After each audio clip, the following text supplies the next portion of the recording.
Nous allons donc commencer ce nouveau séminaire, ce nouveau cycle séminaire de l'association pour les rencontres philosophie-psychanalyse de Strasbourg. Le précédent portait sur devant l'effondrement, il a duré 2 bonnes années, il s'est arrêté environ 1 an et puis il a donné lieu à ce colloque qui a eu lieu là récemment, enfin à la fin janvier exactement, le 30-31 janvier, et qui sera, me semble-t-il, bientôt mis en ligne et peut-être édité. Donc là, nous démarrons un nouveau cycle de séminaires sur le thème récit de mort, récit de vie. Bon, c'est un thème de croisement entre la philosophie et la psychanalyse. Bon, la philosophie s'est intéressée au récit, je pense par exemple à Paul Ricoeur. Quant à la psychanalyse, c'est un petit peu son matériau de base, puisqu'elle prend appui sur des récits et sur l'écoute de ces récits. Donc voilà, alors pourquoi distinguer les récits de vie et les récits de mort?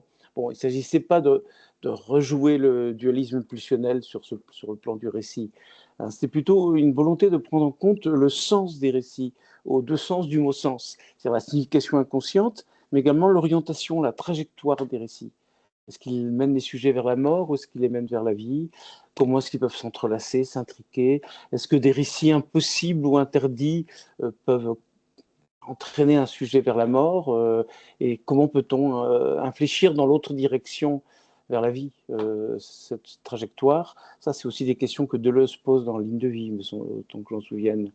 Donc voilà, enfin, c'est toutes ces questions de l'irreprésentable, de l'incroyable, de l'intransmissible, de l'indicible, de la crypte, du fantôme, des expériences de mort imminente, de deuil, bref, toutes les questions de hantise auxquelles nous sommes confrontés.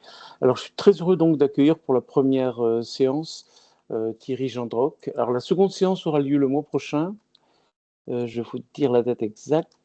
Ce sera le 19 mai, aussi à 20h, où donc Renaud Évrard, qui est enseignant-chercheur en psychologie à l'Université de Lorraine, nous parlera des expériences de mort imminente chez Sandor Ferenczi.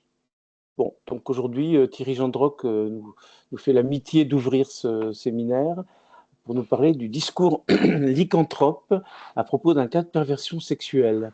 Alors, tous ceux qui ont lu votre exposé ont été, comment dire, aguichés ou très intéressés par ce que vous mettez en avant et qui est assez énigmatique. Vous avez été très énigmatique et c'est très bien. Bon, voilà, ça suscite le désir de vous entendre.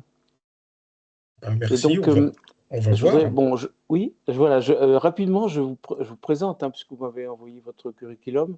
Donc, vous êtes psychologue, vous avez aussi un diplôme de littérature anglaise et nord-américaine. Enfin, voilà, vous êtes psychologue et psychanalyste. Vous animez des groupes de parole de type Balint. Vous êtes aussi expert auprès de la préfecture du Bas-Rhin et surtout, bon, au niveau de votre travail, vous êtes chargé de cours dans différentes institutions et au sujet de votre travail, de vos publications, bon, vous avez organisé toute une série de colloques et vous êtes intervenu à plusieurs reprises sur la question de la mort, notamment dans la revue Les études sur la mort. Vous avez évoqué bon, le paradoxe mélancolique, les visages de la pandémie, la sorcière mise à la question, du silence de la mort aux portes de l'enfer. Une question qui m'intéresse beaucoup, le transhumanisme ou la double négation de la mort. Tout ceci dans la revue Les études sur la mort depuis quelques années.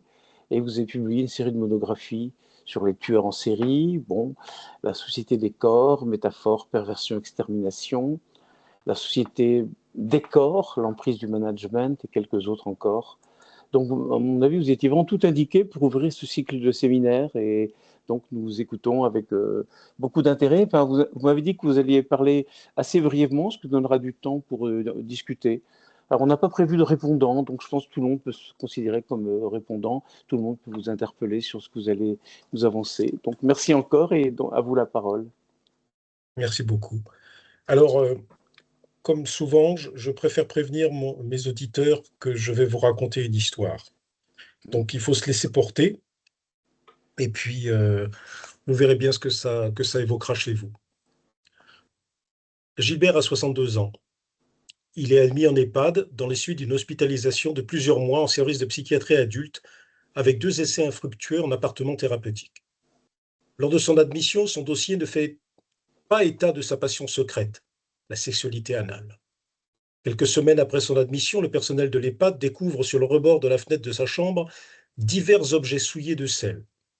De plus, chaque matin après le petit déjeuner, Gilbert collecte les petits rectangles de beurre inutilisés sur les tables. Il les emmène dans sa chambre qui ne contient pas de réfrigérateur. Les soignantes, entre lassitude, rire et exaspération, le surnomment Monsieur Gilbert. Interpellé sur la signification de ses actes, Gilbert nie d'abord les faits avant de les rationaliser. Il explique des besoins personnels et matériels, le beurre, en omettant de préciser leur usage. Dans le service, nul ne pouvait pénétrer ni ses pensées ni ses préoccupations. Quoiqu'il eût jeté son apparente bonhomie, sa constante complaisance et sa gaieté comme une barrière entre les autres et lui, souvent il laissait percer l'épouvantable profondeur de son caractère, souvent une boutade digne de Juvénal et par laquelle il semblait se complaire à bafouer les lois, à fouetter la haute société, à la convaincre d'inconséquence avec elle-même, et devait laisser supposer qu'il gardait rancune à l'état social et qu'il y avait au fond de sa vie un mystère soigneusement enfoui. Au quotidien, il se montre ainsi serviable autant que convivial. Il initie également des relations avec quelques résidents psychiquement et physiquement affaiblis. Il ne les choisit pas au hasard. Ces femmes souffrent toutes d'incontinence fécale. Séducteur, manipulateur, conservant l'apparence d'un homme sûr de lui, Gilbert profite de toutes les occasions offertes par son autonomie relative. Comme l'acte fait surgir dans le réel le nouveau vivant, ces transgressions sont sa récréation. Ces actes déviants se multiplient. Nous sommes appelés par le médecin responsable du service afin de faire la lumière sur cette étrange personnalité. Le résident accepte la rencontre, un dialogue s'engage, l'examen commence. J'avais 6 ans, dit Gilbert. Nous étions dans le grenier, chez mes parents. Mon oncle m'a pris sur ses genoux et m'a montré une revue pornographique. Je voyais ces femmes nues, penchées en avant. Elles laissaient voir au centre de leurs fesses grises le noyau dur de leur cul. Les photos étaient en noir et blanc. C'était un magazine hollandais. C'est depuis ce temps-là que j'apprécie le cul, docteur. Vous dites que vous appréciez le cul. Comment vous êtes venu l'envie de vous insérer des objets dans l'anus?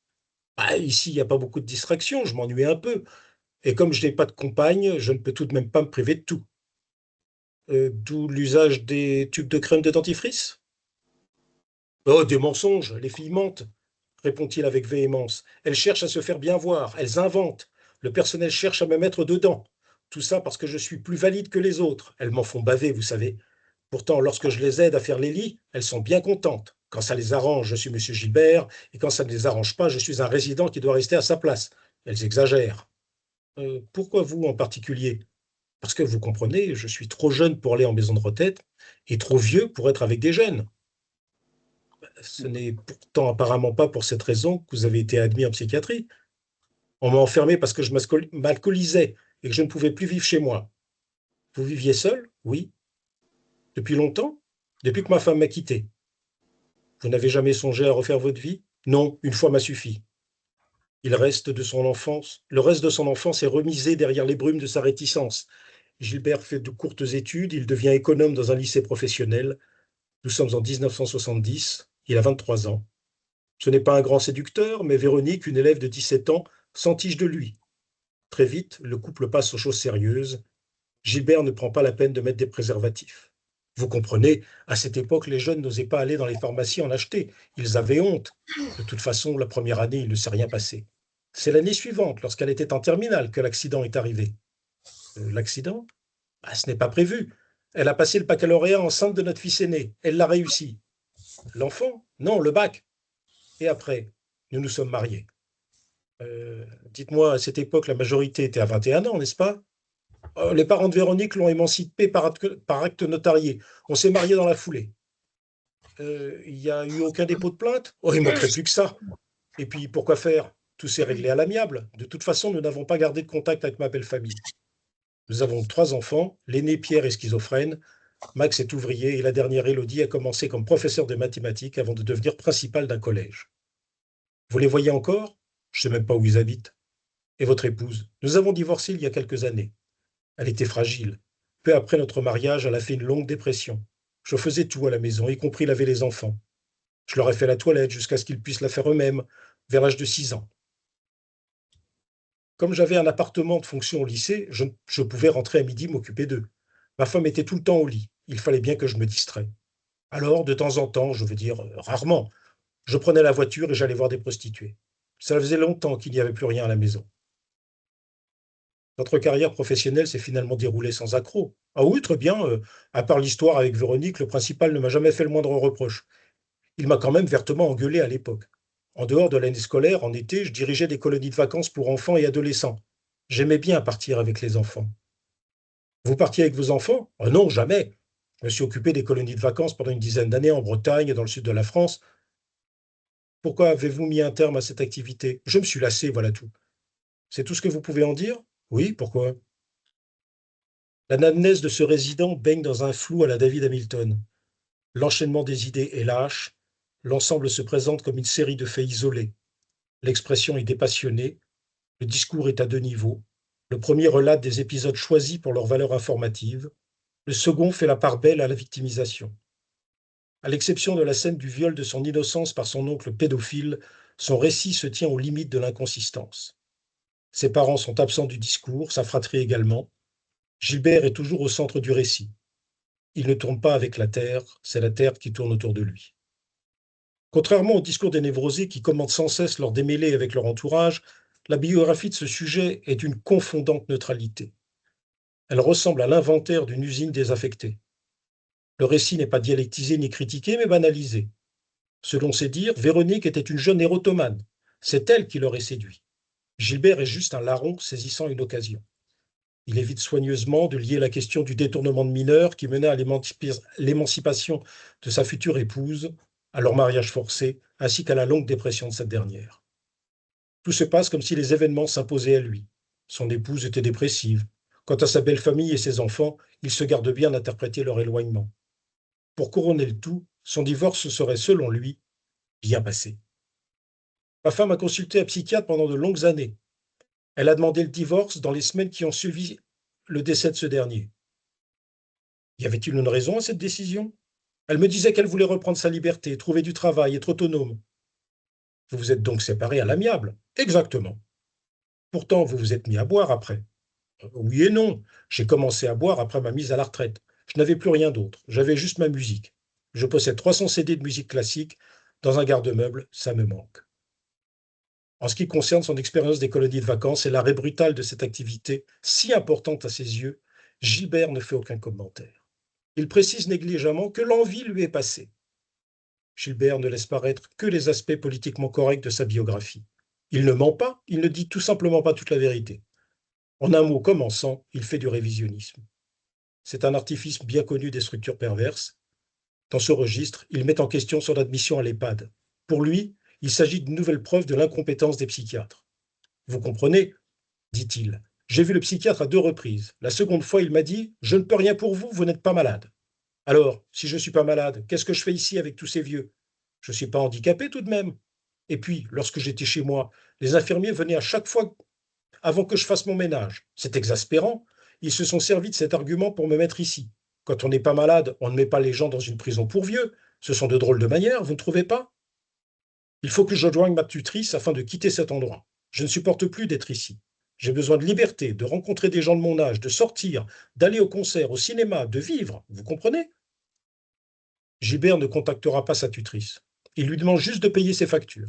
Il ne fait aucun effort pour s'extraire de cette situation qu'il dénonce avec emphase. Très vite, après son admission, son comportement questionne, voire inquiète. Il vole des bombes à aérosols qu'il s'introduit dans le fondement. Après usage, il les pose souillés sur les rebords de la fenêtre, au vu et au su de tous. Il dénie tout usage sexuel de ces objets, malgré les traces d'excréments. Gilbert réclame sa libération et met l'accent sur son autonomie. Au quotidien, il se promène toujours avec une résidente déficitaire. Tous les matins, il fait une partie de cochon-qui-rit avec l'une d'entre elles. Il faut dire, précise-t-il, qu'elle ne sait pas jouer à autre chose. L'équipe est fatiguée de la vigilance que les basses œuvres que ce résident leur impose. Les questions sur sa dangerosité et la responsabilité institutionnelle se posent. En attendant que l'on statue sur son compte, Gilbert génère des conflits à l'envi. Il détourne l'attention des autorités afin d'en paralyser l'action. Il n'a rien contre le gériatre, mais le qualifie de manipulateur homosexuel. Il n'a aucun grief contre la carte de santé qu'il décrit comme une menteuse pathologique. Il n'a pas de problème avec les soignantes si elles ne passaient pas leur temps à l'allumer avant de le frustrer. Les psychiatres sont incompétents, quant au psychologue, il est con, tout simplement. Gilbert présente une façade masquant les expressions de son désir.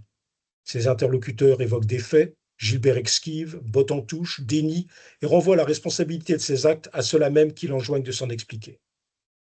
Le criminel est un débiteur qui non seulement ne rembourse pas les avantages et les avances qu'on lui a prodigués, mais qui va jusqu'à s'en prendre à son créancier.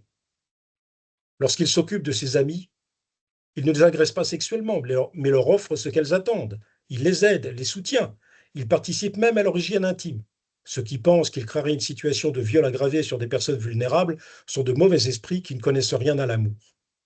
Par la force des choses et son avancée en âge, de pédophile, Gilbert s'est converti à la gérontophilie selon une modalité syndicale.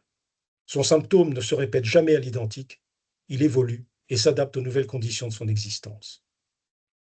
Tous ceux chez qui cette vie allait avec le désir et le plaisir propre à la partie désirante deviennent ces animaux que l'on dit intempérants et goulus. En revenant sur sa biographie, les faits le plus saillant est la perte de son innocence supposée lors de sa prime enfance. Seulement un détail questionne. Pourquoi Gilbert évoque-t-il l'intervention d'un oncle lors de sa rencontre initiale avec des images pornographiques? Pourquoi cette nécessité de se présenter comme une victime alors que c'est sa marque de fabrique? Après tout, se victimiser dans le discours ne signifie pas forcément que l'on ait été victime de qui que ce soit ou de quoi que ce soit, ou peut-être juste de soi-même. Certains discours, reprenant les poncifs de la rationalité perverse, incriminent souvent des tiers dans la jeunesse de transgressions médico-légales. Ces propos exonèrent-ils pour autant un sujet de sa responsabilité? Est-il nécessaire de se présenter comme une victime pour justifier de ces transgressions ultérieures? D'autre part, la question se pose de l'effraction de l'obscène dans un imaginaire que ces propos précisent comme infantile. À y revenir, compte tenu de sa personnalité et des torsions qu'il fait subir à sa biographie, il n'est pas certain que le trauma dont il se prévaut ait été subi dans les conditions qu'il énonce. En revanche, le fait de responsabiliser un tiers dans la genèse de ces traumatismes non seulement le déculpabilise, mais le victimise. La place que Gilbert se donne dans le discours s'oppose à celle qu'il prend dans les faits. Il s'affirme comme un jouisseur n'ayant jamais quitté le terrain d'une enfance engoncée dans sa perversité polymorphe. Ce qui le rend monstrueux n'est pas la chronicité de ses actes, mais le fait qu'il n'accepte aucune mesure à son désir. Rien ne l'arrête, ni son prochain, ni la loi. Selon la situation, il répète et approfondit sur autrui le trauma dont il se prétend avoir été l'objet. Il faut bien qu'il rationalise cette jouissance accompagnée d'un désir de domination et de prédation. Dans ce registre, son ex est une victime parmi d'autres. Gilbert aime. Il ne compte pas. Où qu'il se trouve, il est poussé par la nécessité de tisser une toile prédatrice où le dépassement de son araignée donne sens à son existence. Curieusement, son histoire est émaillée de ruptures. Chaque chapitre de son existence se termine par l'expression d'un refus, bientôt suivi par un rejet brutal de sa personne. Ce n'est pas le refus qui le perturbe, mais le terme qu'autrui met à la poursuite de sa jouissance. Pour Gilbert, son divorce et son institutionnalisation sont les insupportables versions d'un exil personnel se répétant au fil des ans et des situations. Son discours, sa personnalité sont factices. Gilbert se fait systématiquement passer pour une victime. Il cherche commisération et compassion alors qu'il est un prédateur impénitent, sans accès à la culpabilité ni à la responsabilité. Est-ce parce qu'il aurait été sexuellement traumatisé dans son enfance que son psychisme se serait figé dans un symptôme pervers? Ou ne serait-ce pas la découverte d'une jouissance aussi inédite que transgressive qui aurait orienté son existence? Un psychiatre ne lui aurait-il pas dit « Vous n'êtes pas malade ». Gilbert ne souffre apparemment pas de sa sexualité ni de sa personnalité. Ce sont les autres qui en sont responsables et qui finalement en pâtissent. Dans sa perversion, il s'affirme comme une personnalité en quête de limites d'autant plus indéfinissables qu'il les transgresse systématiquement. L'important est de continuer, de poursuivre, de jouir de chaque instant au risque de toucher à un orgasme fantomatique par procuration. Dans ce registre, ces victimes n'existent qu'en tant que moyen en vue d'une fin. Salir l'innocence, profiter d'une faiblesse ou transgresser les interdits afin de mieux les affirmer comme des non-dits. Sa jouissance ainsi que son existence en dépendent. Les chaînes de cet état psychique accompagnent le cycle de sa pulsion et de ses envies. Gilbert ne supporte pas d'être pris à défaut ou que son désir soit limité. Qui ne l'a remarqué, les êtres odieux ont leur susceptibilité, les monstres sont chatouilleux. De plus, tout échappé de l'un de ces objets de jouissance le plonge dans un abîme d'angoisse. Dans ces moments-là, rien n'arrête sa chute. il s'alcoolise, cesse de prendre soin de lui, de son intérieur. Il, il vit psychiquement anesthésié, dans un état qu'il désirerait permanent. Cette ivresse est le pendant de sa démesure comportementale.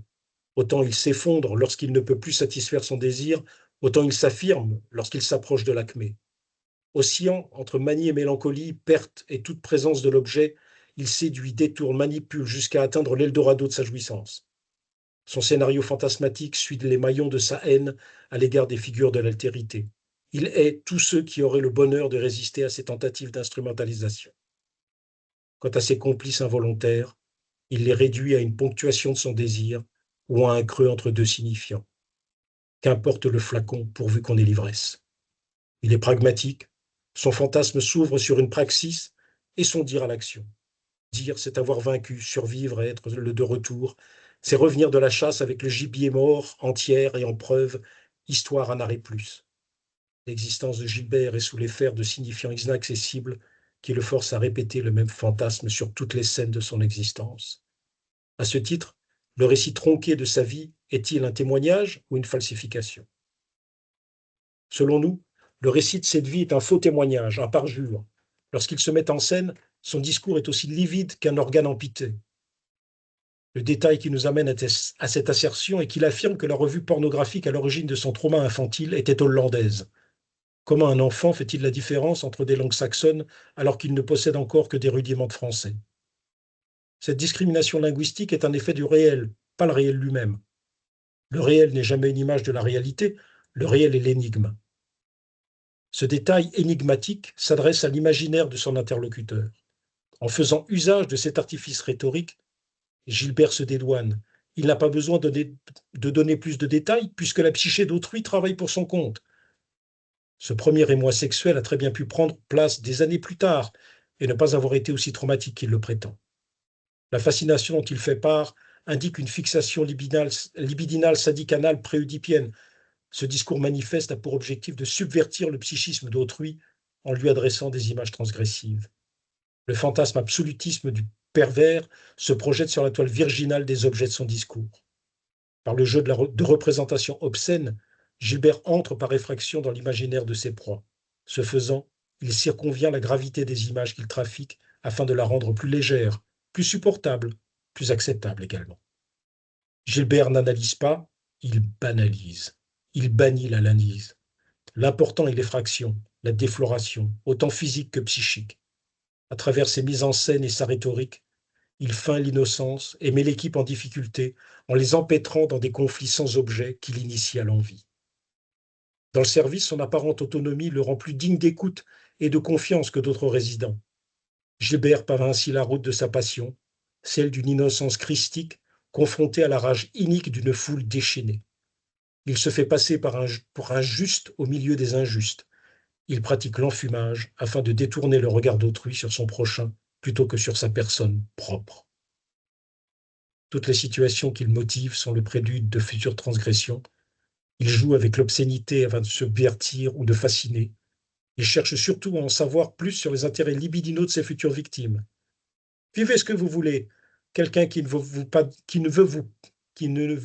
pas du bien trouvera toujours dans ce que vous avez vécu de quoi vous rabaisser. Gilbert sonde, expérimente, fouille et appâte.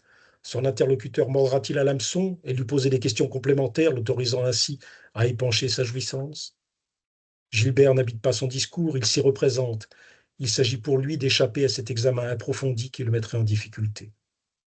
Les questions découvrent rapidement ses artifices rhétoriques. S'en expliquer serait un insupportable dévoilement. En toutes circonstances et en tout lieu, sa malveillance virginale ne doit pas être violée. La direction de son opérette fantasmatique est l'œuvre de sa vie. Nul ne peut en questionner l'édifice sous peine de révéler une subjectivité impertinente à ses yeux. Pour Gilbert, toute occasion est bonne pour tester la vigilance de chacun afin de perturber le fonctionnement de l'ensemble. Pour ce faire, il utilise tous les ressorts de la rhétorique perverse. Son discours manifeste le représente dans ses émois les plus primitifs. Son discours latent, en revanche, laisse entendre l'aversion d'un sujet luttant contre une mort intérieure motivant des stratagèmes toxiques adressés à des objets de jouissance. Pour Gilbert, l'altérité est un appât. Les autres sont des spectres à qui il octroie une valeur utilitaire. Il capitalise sur sa jouissance.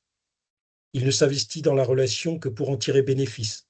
Pourtant, il n'est pas sans savoir que la mort est au bout du chemin, de son chemin, au propre comme au figuré. La mort terrorise d'autant plus qu'une partie de sa subjectivité pourrit déjà dans les abîmes de son inconscient. Elle gît dans les douves de son désir, métaphore dévitalisée avant d'être déniée par défaut de refoulement. Le sujet en pressant des contours, mais ne peut l'aborder. Dans son psychisme, cette métaphore non morte, qu'on appelle en anglais undead, est active par défaut. La puissance du déni dans ce signifiant et l'objet alimente celle de sa négativité. Gilbert craint cette dynamique symptomatique, cette métaphore d'une détresse primordiale que rien ni personne ne soulage l'angoisse. Puisque cette détresse est sans remède, il la fuit tout en polissant ses symptômes, du miroir de ses insuffisances. Nos vices confessent moins le régime de nos plaisirs que l'ombre de nos épouvantes. Gilbert en répare les limites, déchirées à travers les maux qu'il inflige à son prochain. En prêtant une oreille attentive à son discours, il nous apparaît que nous ne sommes pas face à un récit de vie ou même de mort, mais à un récit déjà mort. Le sujet de l'énonciation est l'objet de son propre énoncé. On en reconnaît la toxicité aux effets de fascination qu'il génère. Vibius Gallus écrivit « Ceux qui se sentent tombés dans un gouffre entraînent non seulement ceux qui les ont poussés, mais tout ce qui se trouve à leur portée par un sentiment naturel d'âme désespérée. Ceux qui vont mourir veillent à ne pas mourir seuls. » Tous les discours pervers sont des plantes carnivores se nourrissant des imprudents qui tombent sous leur charme. Au début, tout le monde les trouve séduisants, élégants, spirituels, fins diseurs et stratèges. Leurs actes et leurs paroles donnent corps à des motions de perversité refoulées. Au fil du temps, certains ont la sourde envie de s'en approcher. Les plus naïfs s'imaginent que le dire d'un pervers est sincère. Son pathos est un parfum subtilement conçu pour détourner la vigilance. Plus les mouches tombent dans ce piège, plus l'on crédite ses propos. Et plus il donne le sentiment de sa puissance personnelle, plus la confiance dans ses fictions grandit. La perversion crée sa propre fiduciarité.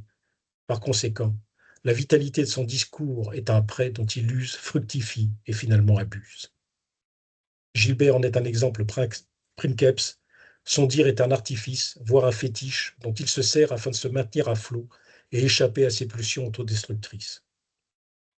L'ennemi de l'homme est en lui plus que partout ailleurs. Même s'il le dénie, Gilbert a un besoin essentiel d'autrui. Il a besoin de leur vie, de leur innocence, de leur naïveté, voire de leur perversité, afin de jouir à leurs dépens. Son bonheur est leur malheur et sa vie leur viol. La fiction sur laquelle se construit son existence est mortifère dans ses causes et ses conséquences. C'est ainsi que certaines lignes de fuite ne mènent pas à la vie, mais vers l'effondrement et la mort. Voilà.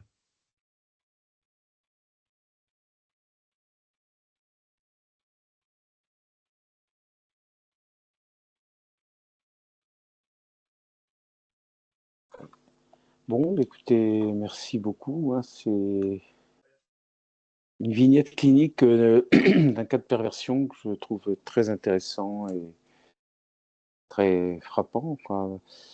Je ne sais pas très bien comment enchaîner sur ça.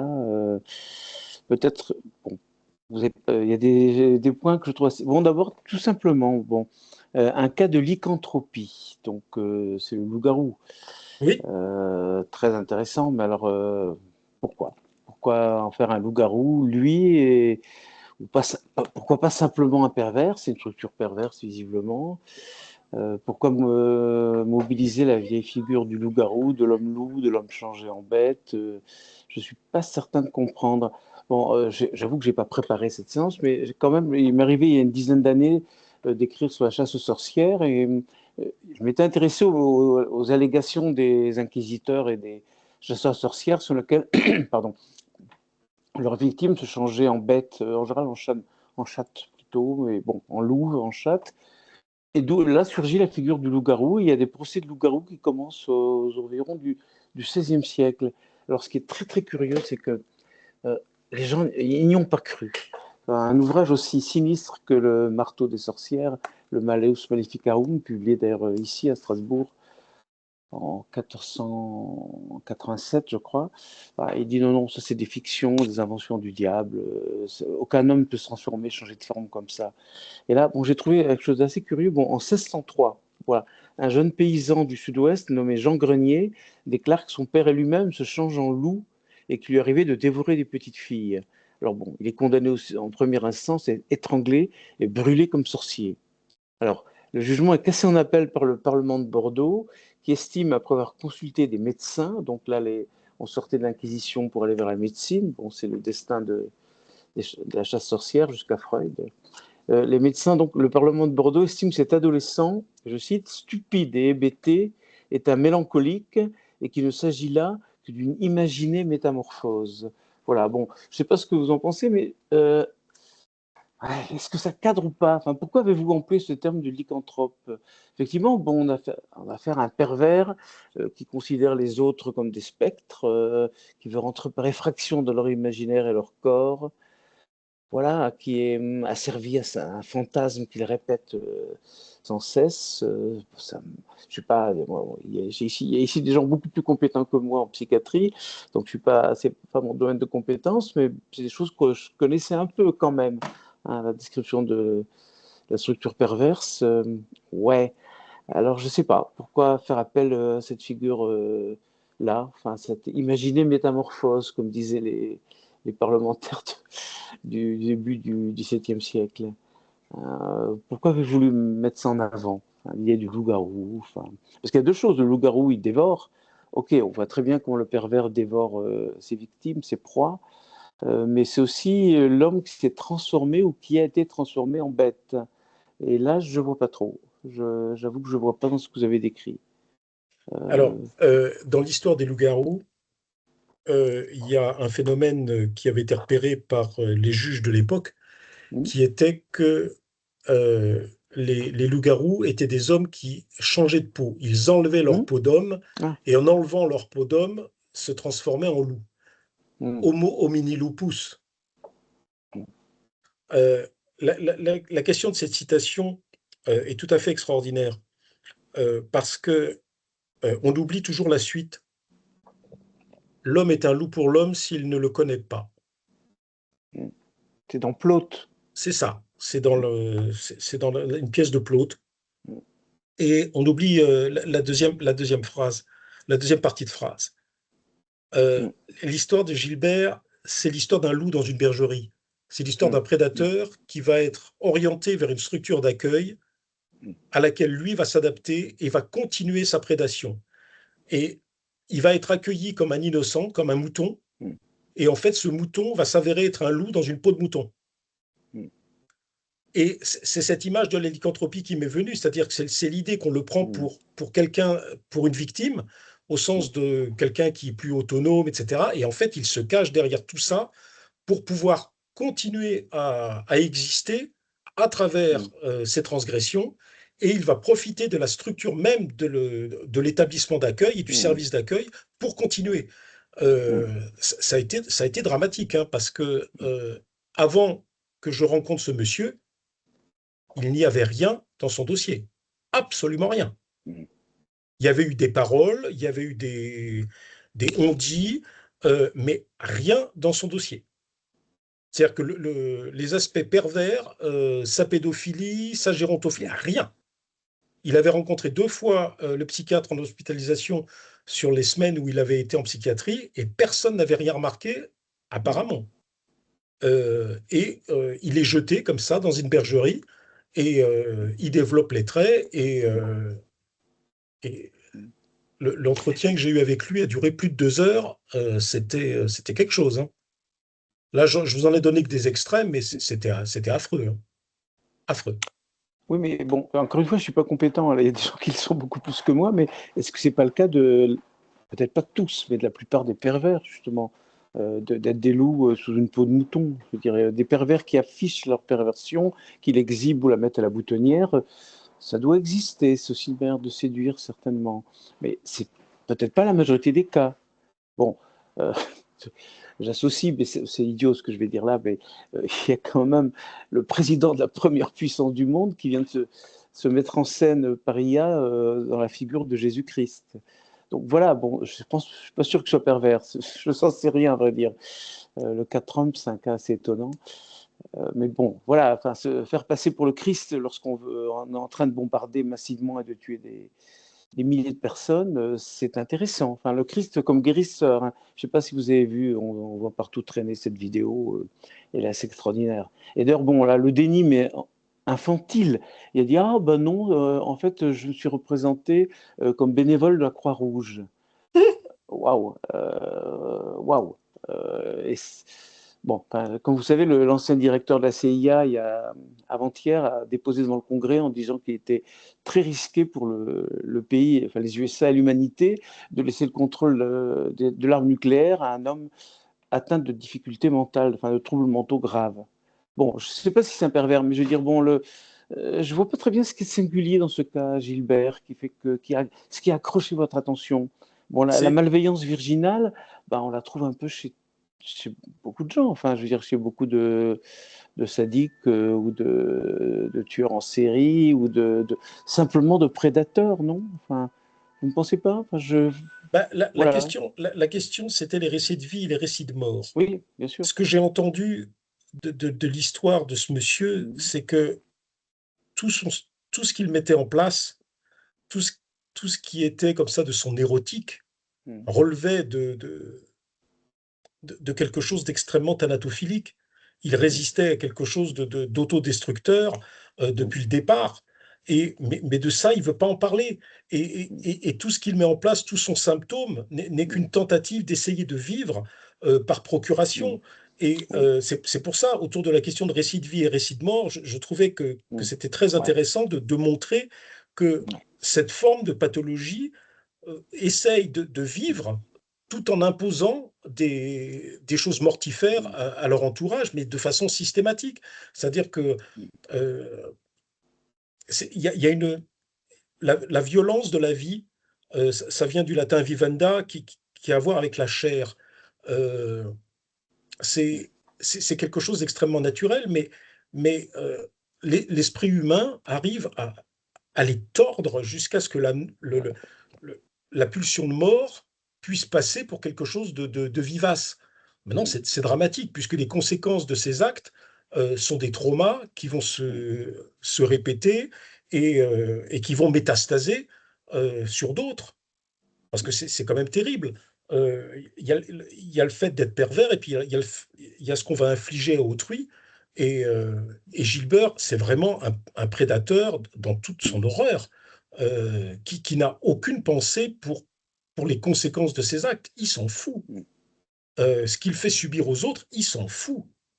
Sa femme qui s'est retrouvée déprimée Mhm. alors qu'il l'a séduite à 17 ans en 1970. Enfin, c'est affreux. Il ne se pose pas la question de savoir pourquoi elle était déprimée. Il se pose aucune question, ce monsieur. Tout était une évidence pour lui. Enfin, il n'y a que lui qui souffre, il n'y a que lui voilà. Enfin, c'est extraordinaire parce que on dirait qu'il n'a pas d'autre choix pour exister que de provoquer des blessures et de la mort autour de lui. Alors, est-ce qu'il raconte sa vie ou est-ce qu'il raconte celle ou la mort des autres? Mhm. Ah, c'est la part de mort qui est dans la jouissance, hein, et Ben oui. encore plus dans la jouissance perverse. Ben, Je veux dire, d'où justement pour moi l'intérêt de vous en parler mm, à titre introductif, parce que c'est un peu comme une bande de Möbius ouais. où d'un côté on est du côté de la vie, mais c'est pas tant de la vie que d'une autre histoire de la mort. Dans Justement, la vie, j'étais frappé en vous écoutant, à un moment donné, vous avez parlé de métaphores non mortes, comme trace d'une détresse primordiale, oui, et d'un récit déjà mort. mhm, Vous pourriez préciser ça, parce que c'est bon, un récit de mort et un récit qui est mort, c'est pas la même chose, quelque part. c'est pas un Bon, récit, un c'est-à-dire que récit de c'est une mort, ça peut être un métaphore, récit. une Oui, métaphore, c'est ah juste d'accord, ok. insignifiant. C'est Ok, juste insignifiant. j'avais noté un récit déjà mort. Non, ok, Non, non, c'est d'accord, insignifiant. ok. C'est-à-dire que c'est quelque chose qu'il ne peut pas parler, qu'il ne peut pas symboliser, autour duquel il ne peut rien dire, mais tout ce qu'il en dit n'est qu'une traduction sans jamais pouvoir toucher justement ce signifiant qui, à la Ouais. fois, vit dans son symptôme, mais est mort dans son esprit puisqu'il n'y a plus accès. Mais pas du tout. Ça relève même pas du refoulement. Il sait même pas ce que c'est. Il est incapable d'en parler. D'ailleurs, s'il arrivait ne serait-ce que le toucher, ben, qu'est-ce qui arriverait? On n'en sait rien, hein. C'est une À question votre avis, clinique fondamentale, hein. un effondrement. Mais là, ce que vous décrivez là, bon, le signifiant non symbolisable auquel le sujet n'a pas accès, qui est donc encrypté, etc., bah, c'est ce qui a rapport au traumatisme. Mhm. Bon, c'est pas un hasard si Lacan parlait de traumatisme. Il y a un effet trou noir qu'on trouve chez tous les traumatisés. Bon, avec les effets aussi d'identification à l'agresseur qui ont été repérés très tôt par Ferenczi, aussi par Anna Freud. Bon, voilà, c'est une manière de ne pas mourir quand on a été, par exemple, violé enfant ou victime de séduction, là, pédophile, comme prétend l'avoir été Gilbert. Bah, une des manières de ne pas mourir, c'est de s'identifier à l'agresseur. Et Mhm. ça permet de garder une relation d'amour d'ailleurs à l'agresseur, comme dit Ferenczi, et bon, en devenant lui-même. Et ça anéantit la culpabilité, du coup. Ça anéantit la culpabilité puisque on est l'autre, on s'identifie à l'autre. Est-ce qu'on n'a pas affaire ici à un cas d'identification à l'agresseur qui se répète dans toute une série de victimes de traumatismes de ce genre? Ça ne donne pas forcément, me semble-t-il, des structures perverses comme celle-là, mais ça peut donner des choses tout à fait terrifiantes, tout à fait destructrices. Bon, euh, Je suis tout à fait bah, d'accord avec ce que vous dites, hein. Le premier sous-titre que j'avais oui. donné à mon Mhm. texte, c'était, je le retrouve, l'actualisation du trauma, hein. Ouais, c'est ça. Ah oui, d'accord. Ok. On est tout à fait sur la même longueur d'onde. Vous avez bien entendu ce Oui, que je tout vous à laissais fait. entendre. Il y a quelque chose qui s'est joué. Le problème, c'est que chez ce monsieur, le Mhm. trauma, on n'en sait rien. C'est déjà une fiction, c'est déjà quelque chose qui a été retravaillé, c'est quelque chose qu'il se répète à l'envi et on n'a Mhm. aucune idée de la réalité de ce Mhm. trauma. Parce qu'à chaque fois, la structure de son discours, comme il se victimise systématiquement, Mhm. on, Ouais. on peut se demander si c'est pas une reconstruction d'un autre trauma, mais dont lui ne parle pas. Mhm. Oui, mais encore une fois, excusez-moi d'être un peu insistant, mais Oui, est-ce mais que c'est pas le soyez. cas, est-ce que c'est pas le cas de tous les traumatisés? Je veux dire, bon, quand on subit un traumatisme, précisément le traumatisme, il s'inscrit pas parce que sa violence, elle provoque. Bah, j'ai encore en tête ce magnifique texte de Ferenczi, là, j'en parlais l'autre jour à l'EPSAN, là, des soignants. Bon, bah, il dit que le traumatisme provoque une anesthésie, un arrêt de pensée et un arrêt de la sensation. Et donc, quelque part, il reste totalement encrypté, c'est-à-dire que dans un inconscient qu'on pourrait dire retranché. Enfin, c'est-à-dire qu'il y a aucun traumatisé grave n'a accès à son trauma. Ce qui le conduit d'ailleurs à le revivre de différentes façons, soit sous le mode d'obsession, etc., soit en s'identifiant à l'agresseur et en passant à l'acte. Bon, je crois que vous avez écrit un livre sur les tueurs en série, me semble-t-il. Mhm. Euh, bon, le en série est intéressant, je veux dire. Il y a aussi un côté répétition sérielle d'un geste qu'on n'arrive pas à mener à bien. Non, enfin, il me semble, hein. Donc, je ne vois pas ce qui singularise ce cas. Je veux dire, tous les criminels prétendent être des innocents, non? Ou presque tous peut-être. Je veux dire, bon, le libertin sadien, bon, c'est une construction, je dis ça parce que vous êtes vous avez beaucoup de références littéraires, mais le libertin sadien, c'est une vue de l'esprit, c'est une construction. Celui qui affiche sa perversion. D'abord, bon, il suffit de regarder les exterminations de masse, ce sont pas vraiment des pervers qui les lancent, me semble-t-il. Parmi les exécutants, il y a certainement des petits sadiques qui en jouissent, mais ceux qui lancent l'extermination, ils ne sont pas du tout, me semble-t-il, hein, dans la perversion. C'est des gens qui se croient totalement innocents et qui font ça pour ben, purifier la race, par exemple, ou pour anéantir les classes condamnées par l'histoire, etc. Enfin, bon, ou liquider les infidèles. Enfin, ça prend plusieurs noms qui renvoient toujours à la même chose. Mais ils se croient totalement. Enfin, c'est même, bon, je veux dire, c'est même la structure de la paranoïa dans un autre genre, hein. Le paranoïaque, c'est quelqu'un qui peut tuer, faire toutes sortes de choses, comme vous le savez, en se pensant totalement innocent parce qu'il ne fait que se défendre contre la méchanceté de l'autre. Bon, je pense que Freud n'a pas tort, au point de départ de la paranoïa, il y a quand même une projection fondamentale. Donc je ne fais que me défendre contre un méchant qui m'agresse. Et donc c'est un tueur totalement dépourvu de culpabilité. C'est toujours la faute de l'autre. La conspiration juive mondiale justifie la Shoah, comme acte de légitime défense. Alors après, bon, puisqu'on parle de ça, je sais qu'il y a parmi nous ici des gens qui s'intéressent beaucoup à ces questions. Enfin, moi, l'identification à l'agresseur, j'ai commencé à m'y intéresser il n'y a pas très longtemps, lorsque j'ai essayé de comprendre comment un peuple qui a été victime d'un génocide peut à son tour commettre une sorte de génocide. Pas de la même façon, mais quand même. Voilà. Et là, ça me rappelait tout à coup ce concept d'identification à l'agresseur que j'avais lu il y a très longtemps, peut-être dans La plancher Pontalis, et je me dis, ah, tiens, intéressant. C'est aussi une manière d'échapper à l'impensable du trauma. Alors, ça ne veut pas dire que ces gens-là sont forcément des nazis, parce qu'il ne faut pas aller trop vite, évidemment. Mais quelque part, c'est une manière de ne pas assumer ce qui a eu lieu. Alors voilà, bon, donc, encore une fois, le cas Gilbert, il est extrêmement éclairant et je vous remercie de l'avoir mis en avant, mais je ne sais pas s'il est si original que ça. Enfin, je ne sais pas ce que vous en pensez. Enfin, est-ce que Ah ça ne se ben, rencontre pas à chaque fois la question, vous savez, la question de l'originalité quand on parle de la Oui. perversion, c'est celle de l'intérêt et de l'ennui. Il y a rien de plus ennuyeux qu'un pervers, hein. D'accord. Euh, Oui. Excusez-moi, C'est mais pour ça que ils sont oui, tout le temps non, dans la la répétition. lecture de Sade est j'ai lu Sade quand j'étais jeune, c'est très ennuyeux. C'est C'est extrêmement très, ennuyeux. c'est très, très C'est ennuyeux. c'est même Et, étonnant que des gens aient pu être fascinés par ça tellement que c'est ennuyeux, quoi. et vous, vous Oui. parlez de singularité.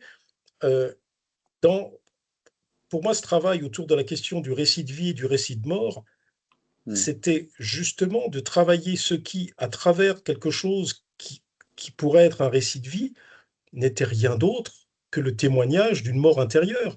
Mm. C'est à ce titre que j'ai trouvé ça Mm. intéressant au regard du D'accord. thème que vous étudiez. Pour moi, il n'est pas plus Oui. singulier qu'un autre pervers. D'accord. J'entends. Simplement, cette Mm. façon qu'il avait de se présenter, sa Mm. gouaille, son côté un peu Mm. distancié, rigolo, rigolard, a systématiquement transformé tous les événements qu'il traversait au Mm. niveau institutionnel, personnel, clinique. Tout était inversé. Et je me suis dit, ben, il y a quelque chose, faut peut-être en parler de ça. Mm. Et c'est vrai qu'il y a un côté très ennuyeux, mais le fait d'en parler, le fait Mm. de découper ces récits entre la vie et la mort, Mm. entre l'anéantissement et l'affirmation de soi, euh, Mm. ça me paraît intéressant, ça me paraît communicable. Et voilà, enfin, Mm. peut-être que je me fourvoie totalement dans cette Non, non, idée, mais j'ai peut-être pas dit que... ça. J'ai pas dit Non, non, ça. mais moi, je me suis dit, par rapport à la thématique de cette année, on pouvait taper fort et on pouvait aller Mm. jusque-là. Mm. Très bien, mais écoutez, merci. Je veux pas, je veux pas que ça devienne un dialogue entre nous, hein. Il y a des, Non, d'autant non, qu'il y a mais ici, voilà, enfin, il y vous a, m'avez posé des questions, j'essaie de non, vous y j'entends répondre bien. du mieux que Maintenant, je je peux. devrais donner la parole aux autres parce qu'il y a des praticiens de la psychanalyse et de la psychiatrie dans l'assistance, hein, des gens qui ont affaire à des cas sans doute semblables ou proches. Donc, et aussi, bon, il y a aussi d'autres personnes. Enfin, donc, je donne la parole à, à l'Assemblée, enfin, au groupe. Si quelqu'un veut intervenir, je ne sais pas, Georges, Patrick ou d'autres. Oui, vous permettez, ça m'inspire beaucoup. C'est Georges le micro. C'est Georges, oui. Je vous appelle Bonsoir, Georges. de l'étranger. Je suis à Strasbourg, centre-ville. Thierry, je te salue. Je te salue aussi. Merci pour cet exposé. Merci à vous tous, hein. Alors, en 2-3 minutes, comme ça m'a beaucoup inspiré ce que tu as développé là. L'écho que tu en fais, Jacob, c'est aussi très intéressant, mais je trouve très circonscrit. Ça veut dire que moi, ce que j'entends dans cette vignette-là, c'est l'ouverture au monde. Et la question que je me pose, c'est alors, je pensais à Ferenczi que tu as cité, et ça me permet de saluer l'éviction de Orban. Je ne sais pas s'il est pervers, Oui. mais en tout cas, la visite de Vance à Orban a signé sa défaite comme celle de Mélanie. Donc c'est intéressant de voir que peut-être le vent tourne d'une certaine manière. Et bientôt Netanyahou, on l'espère tous, et après Trump, bon, voilà. Alors, à la J'ose condition pas, que j'ose pas dire Vance... Poutine parce que c'est plus difficile, mais au moins ces deux-là, les trois salopards, si on peut s'en passer cette année, ce serait pas mal. Alors, ce qui m'est venu à l'esprit, c'est une proposition de vignette par rapport à ce thème, récit de mort et récit de vie. Thierry, l'entrée de cet homme en EHPAD, ça m'a fait penser à un de mes patients d'origine mauritanienne, que j'ai accueilli il y a 10 ans. Il était à la rue. Il avait fait des études d'ingénieur à Moscou par les Russes. Et il s'est retrouvé à la rue en France, disqualifié, discrédité. Et il est venu de Paris pour se faire régulariser pour des raisons psychiatriques à Strasbourg. On y est arrivé. Et une fois qu'il a obtenu l'allocation handicapé adulte et qu'il a pu commencer à subvenir aux besoins de sa famille en Mauritanie, il a développé un syndrome d'Alzheimer. Et donc, il a été admis en EHPAD à 59 ans, au bout d'une lutte incroyable et d'une lutte qui, d'une certaine manière, l'avait épuisé, mais qu'il avait réussi. Il avait réussi à obtenir cette allocation qui, une fois en EHPAD, n'a plus servi à soutenir la famille, mais à payer les frais de prise en charge.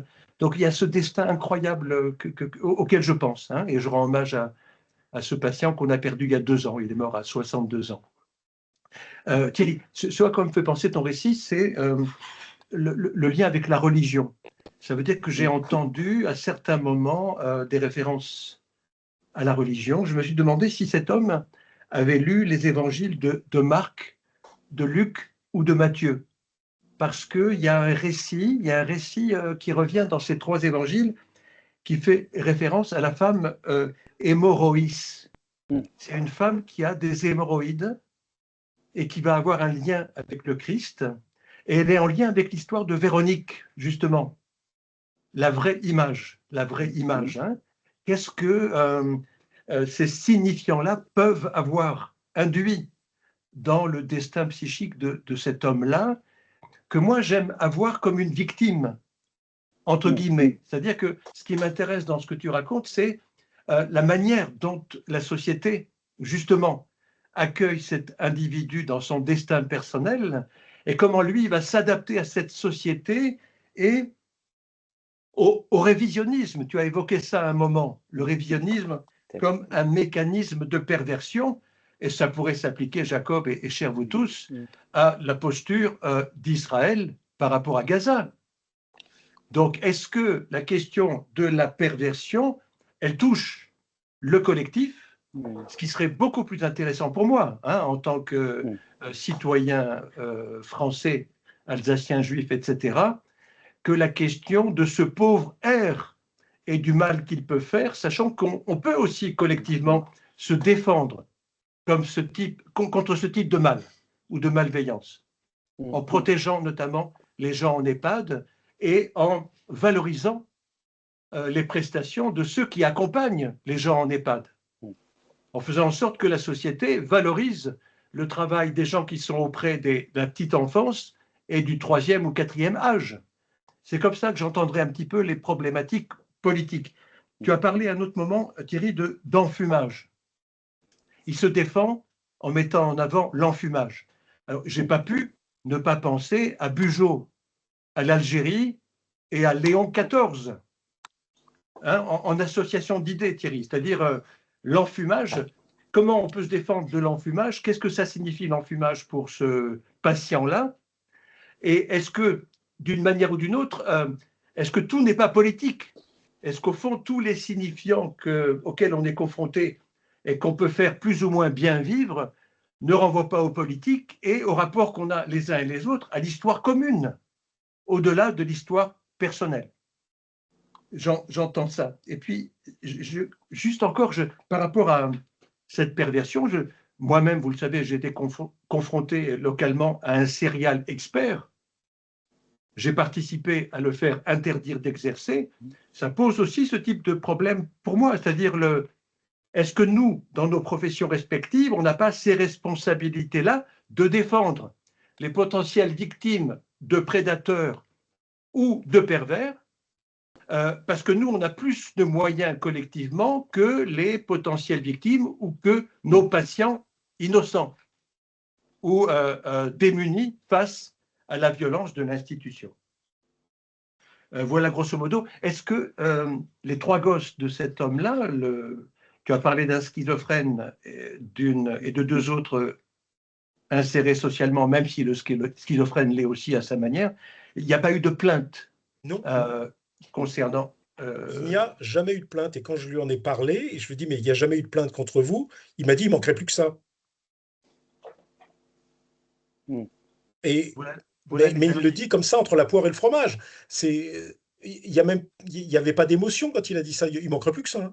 Enfin, voilà. Enfin, alors, je termine juste sur une phrase que tu accordes à cet homme-là, qui, moi, réveille beaucoup d'intérêt, parce que j'ai eu des histoires de patients qui ont été confrontés à la perversion dans les maisons de retraite, hein, et qui se sont retrouvés très isolés. Les équipes aussi ont été très isolées parce qu'on n'est pas préparé à la collégialité, le plus souvent dans les institutions.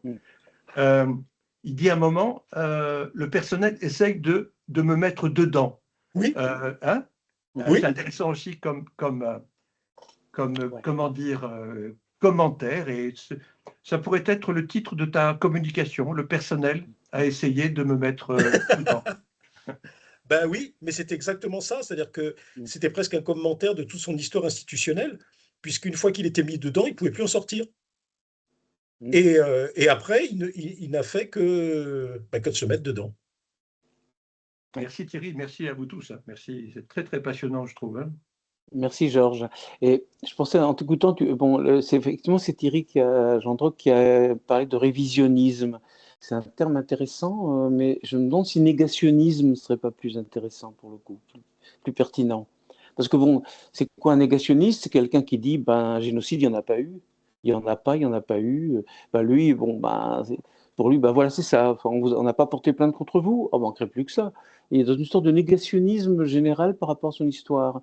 Alors bon, là, on rentrerait dans des trucs très compliqués. Bon, ça ne ressemble pas, à mon avis, à ce que Lacan appelle la forclusion. Enfin, je pense pas. Parce qu'il est conscient, lui, qu'il y a eu quelque chose quand même. Simplement, il n'en veut rien savoir et il veut pas. Et il renverse sa violence criminelle en victime, en victimisation. Donc il y a quelque chose d'un négationnisme là qui est très intéressant. Alors je sais pas, je vous laisse s'il y a des lacaniens ici, est-ce que c'est un déni, ou des freudiens, est-ce que c'est un déni, un désaveu, enfin à voir quoi. Mais c'est une structure très intéressante, hein, ce négationnisme qui effectivement accompagne tous les génocides d'une manière ou d'une autre. Je pense à quelqu'un qui avait fait une étude sur les rêves des génocidaires du Rwanda, qui étaient réfugiés, je crois, au Congo, oui, ouais, au Congo-Kinshasa. Donc elle a interrogé ces gens-là sur leurs rêves. Alors, aucun cauchemar sur les massacres qu'ils avaient commis. Les choses tristes dont ils rêvaient, c'est d'avoir perdu leur maison, d'avoir dû s'exiler, d'être traités comme des criminels, mais ce qu'ils appelaient leur travail, ils appelaient ça le travail, le boulot, quoi, ça les hantait pas. C'est intéressant. Faudrait, oui. C'est un peu comme Eichmann, tel que le décrit Hannah Arendt. Il y a une sorte de négationnisme là qui est. Alors, c'est quoi? C'est une défense? C'est une protection? C'est quoi? C'est pour ne pas s'effondrer devant l'horreur de ce qu'on fait, dans l'horreur de l'acte, ou c'est plus profond, ou c'est autre chose? Qu'en pensez-vous? Enfin, vous tous, hein.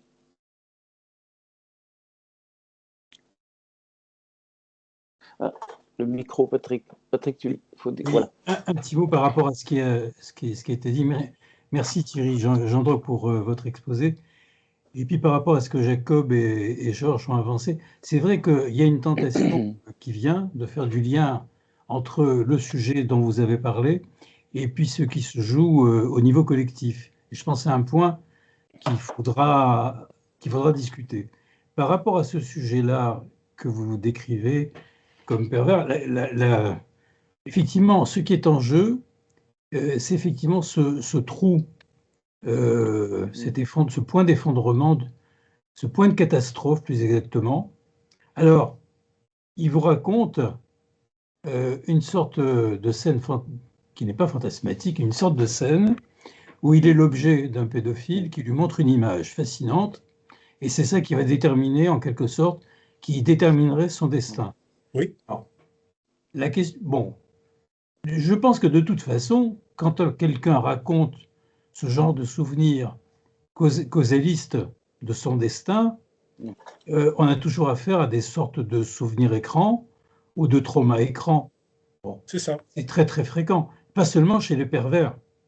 C'est-à-dire que la cause échappe, ce qui se trouve. Moi, je pense par exemple à une patiente qui n'est pas du tout dans la perversion, mais qui peut se souvenir de choses terribles quand elle a 5 ou 6 ans, alors qu'il lui est arrivé, par des souvenirs reconstruits qu'elle a pu avoir, des choses bien plus terribles, au moment de la naissance. Or, de ça, il n'a pas pu y avoir inscription psychique et donc retour de quelque chose qui aurait été refoulé parce qu'il n'y a pas eu inscription. Donc, pour ce patient-là, alors la question c'est qu'on ne voit pas ce patient-là qui vienne demander une thérapie ou une analyse, on les voit dans le cadre que vous indiquez, c'est-à-dire que c'est l'institution ou d'autres qui demandent à ce qu'il soit vu en expertise ou pour un conseil, parce qu'en fait, il n'y a pas de demande de soins, il n'y a pas d'appel à l'autre, c'est l'autre qui demande qu'on lui mette, les autres qui demandent qu'on lui mette un point de butée, en quelque sorte, qu'on l'arrête. C'est ça. Voilà, et ça, c'est la question qui était posée par Georges à propos d'un confrère, Serial Expert. Récemment, à Reims, il y a un psychanalyste un psychiatre se disant psychanalyste qui s'est fait arrêter pour viol et agression sexuelle répétée sur un très grand nombre de femmes. Il se trouve que j'avais une analysante qui était allée le voir, qui m'a effectivement confirmé un scénario absolument typique qui était celui qui était décrit. Et ça pose effectivement la question de... Il n'était pas tout jeune quand même, hein, il avait une 50aine d'années. Ça faisait donc assez longtemps que ça durait, cette affaire-là. Alors, pour revenir sur la question pour moi, importante qu'a posée Jacob, c'est-à-dire au fond, ce qui, du traumatisme au niveau du sujet et de la culture, de la société, va provoquer une sorte d'identification à l'agresseur qui provoque une issue perverse pour certains, ou une issue psychotique pour d'autres, hein, d'ailleurs, hein, parce qu'il y en a quand même beaucoup. C'est tout le travail de Ray Faber qui a pu montrer ça, beaucoup qui n'ont pas d'autre issue que la psychose. Donc le fils, par exemple, de cet homme est devenu schizophrène. C'est fréquent quand même chez des gens chez des parents pervers. Alors, effectivement, ce type de réponse, et qui pose la question, effectivement, qui circule, qui vient à l'esprit, évidemment, en ce moment, est-ce que les salauds qui terminent des crimes de masse sont des pervers? Alors, c'est pas sûr, mais quand même, ça vient évidemment à l'esprit, parce qu'on aimerait bien que ce soit des pervers ou des fous. Je pense à un article de Laure Murat qu'il y a eu dans Le Monde, qui dit que ce serait trop facile de dire que Trump est fou, alors que finalement, il sert parfaitement les intérêts de l'impérialisme américain. Alors, je ne sais pas quoi en penser, parce qu'effectivement, il faudrait avoir Trump et discuter avec lui pendant 2 heures, et même plus, parce qu'il est prolixe. Mais est-ce qu'on voit plus, par contre, un type comme Netanyahou qui ne fait pas le fou et qui est d'un cynisme absolument total et d'une capacité manœuvrière et manipulatrice, séductrice, incroyable, et qui y arrive, à séduire tout un peuple. C'est ça qui est, je trouve, très impressionnant. Et quant au passage entre individuel et collectif, ce qu'écrit Freud dans son livre sur le Moïse, c'est qu'effectivement, ça serait absurde et vain de faire une limitation, une frontière étanche entre ce qui est de l'ordre de la psychologie collective et de la psychologie individuelle. Et ça me paraît très important. D'ailleurs, il parle aussi des impressions retranchées dans les masses, dans ce livre Freud. Davoine a repris beaucoup plus tard, Françoise Davoine, ce terme, mais Freud l'utilisait déjà, et il parlait, alors au début c'était traduit, il parlait des religions monothéistes en termes de névrose collective. Alors, les nouvelles traductions font apparaître des psychoses collectives pour Freud. Et c'est un livre, alors il a peut-être tort selon Jacob sur Moïse et sur le trajet qu'a effectué au niveau géographique, oui, mais il y a une hypothèse très audacieuse, finalement chez Freud, de voir comment au niveau de la culture, de la civilisation, et il y a cette possibilité finalement que il dit ça n'est pas une explication totalisante. La psychanalyse ne peut pas expliquer d'une façon totalisante ce qui se produit. Mais pourquoi s'interdire de penser avec la psychanalyse ce qui a pu se produire à l'échelle des civilisations? Je trouve que c'est une question, effectivement, qui nous revient en ce moment de plein fouet, puisqu'on voit quand même que le monde devient complètement dingue, que c'est un déchaînement de guerre, de meurtres, et qu'il y a une espèce de no-limite dans la jouissance de la cruauté, je ne dirais pas de la perversion, disons de la cruauté. Est-ce qu'il y a, mais il y a forcément que ça intéresse la perversion dans la culture et en chacun de nous. Mais quand même, il y a quelque chose là qui se produit en ce moment, une bascule. Voilà. Bon, je me tais là, mais effectivement, ce sont des sujets qui sont extrêmement angoissants, je trouve. Ouais. Il y a quelque chose que j'avais étudié lorsque je m'étais intéressé à la question du management, c'était celle du symptôme et de l'état agentique. L'état agentique, c'est ce qui permet de se déculpabiliser. C'est ce qui permet de n'être qu'une fonction et plus un sujet.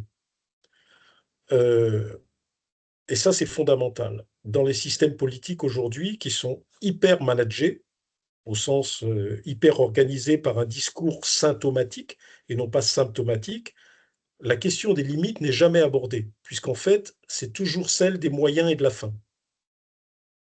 Et lorsque on pense en termes de moyens et de fin, il n'y a aucune limite, il n'y a aucune éthique et il n'y a aucune déontologie, puisqu'en fait, on utilise la ressource humaine pour ce qu'elle est, autrement dit, littéralement.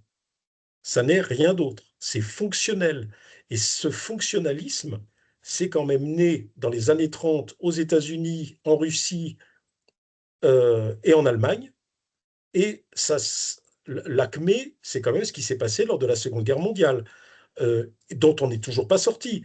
Je rappelle pour les lecteurs de Pierre Legendre que dans le crime du caporal Lorty, Pierre Legendre nous dit « Nous avons vaincu les nazis par les armes, pas par les idées ». C'est fondamental de se souvenir qu'il y a quand même presque 50 ans, Pierre Legendre avait déjà entendu ce qui se passait. Et aujourd'hui, c'est Chapoutot qui nous rappelle des choses sur le nazisme qui sont tout à fait pertinentes, mais qui sont exactement dans la lignée de ce qu'évoquait Legendre dans le caporal Lorty. La conception bouchère de l'humanité, on y est à nouveau. La bête immonde, pour moi, c'est ça.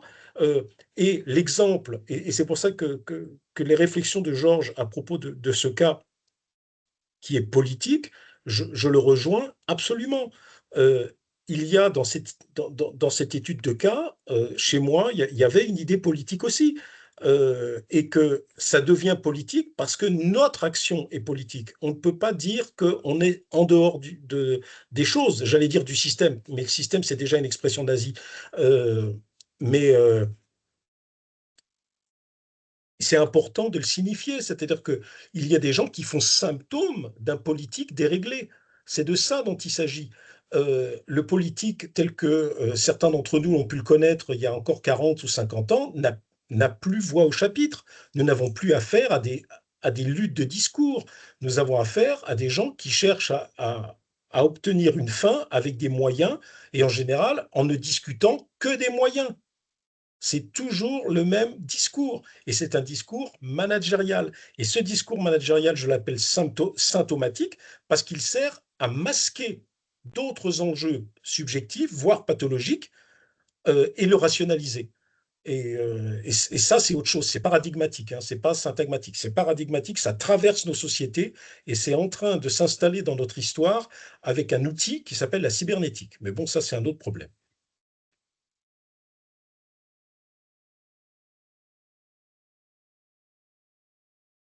Pas de Trump sans Musk quelque part. Je veux dire, c'est très étonnant l'alliance ou discordante entre le conservatisme MAGA, néo-réactionnaire, etc., et l'espèce de futurisme débridé de ceux qui veulent transporter des cerveaux sur des ordinateurs, enfin transférer les cerveaux sur l'ordinateur, recoloniser Mars, etc. Quoi, Mais le fascisme classique aussi fonctionnait comme ça. Il était à la fois hyper passéiste et hyper futuriste.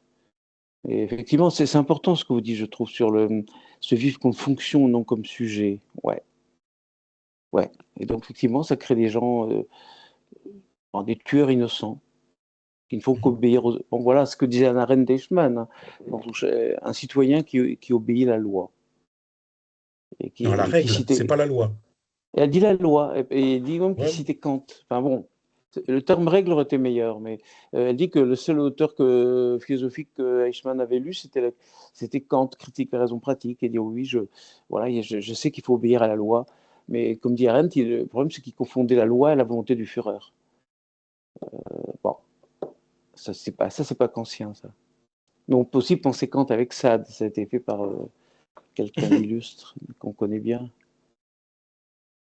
Non, mais c'est des questions lourdes que vous soulevez tous là. Ouais, c'est-à-dire qu'en d'autres temps, ce Gilbert, il aurait pu être un parfait tueur dans une extermination de masse, sans le moindre problème, semble-t-il. Hein. Et tout en se vivant comme victime innocente. C'est clair. Mais voilà, bon, écoutez, on est 17 là. Bon, il y a sûrement d'autres personnes encore qui veulent intervenir. Stéphane, enfin, je veux pas obliger les gens à parler, mais Stéphane ou d'autres, hein, il y a plusieurs personnes que je ne connais pas, ou Lydie, enfin, non, il est 9h20, on peut encore se donner un peu de temps, enfin.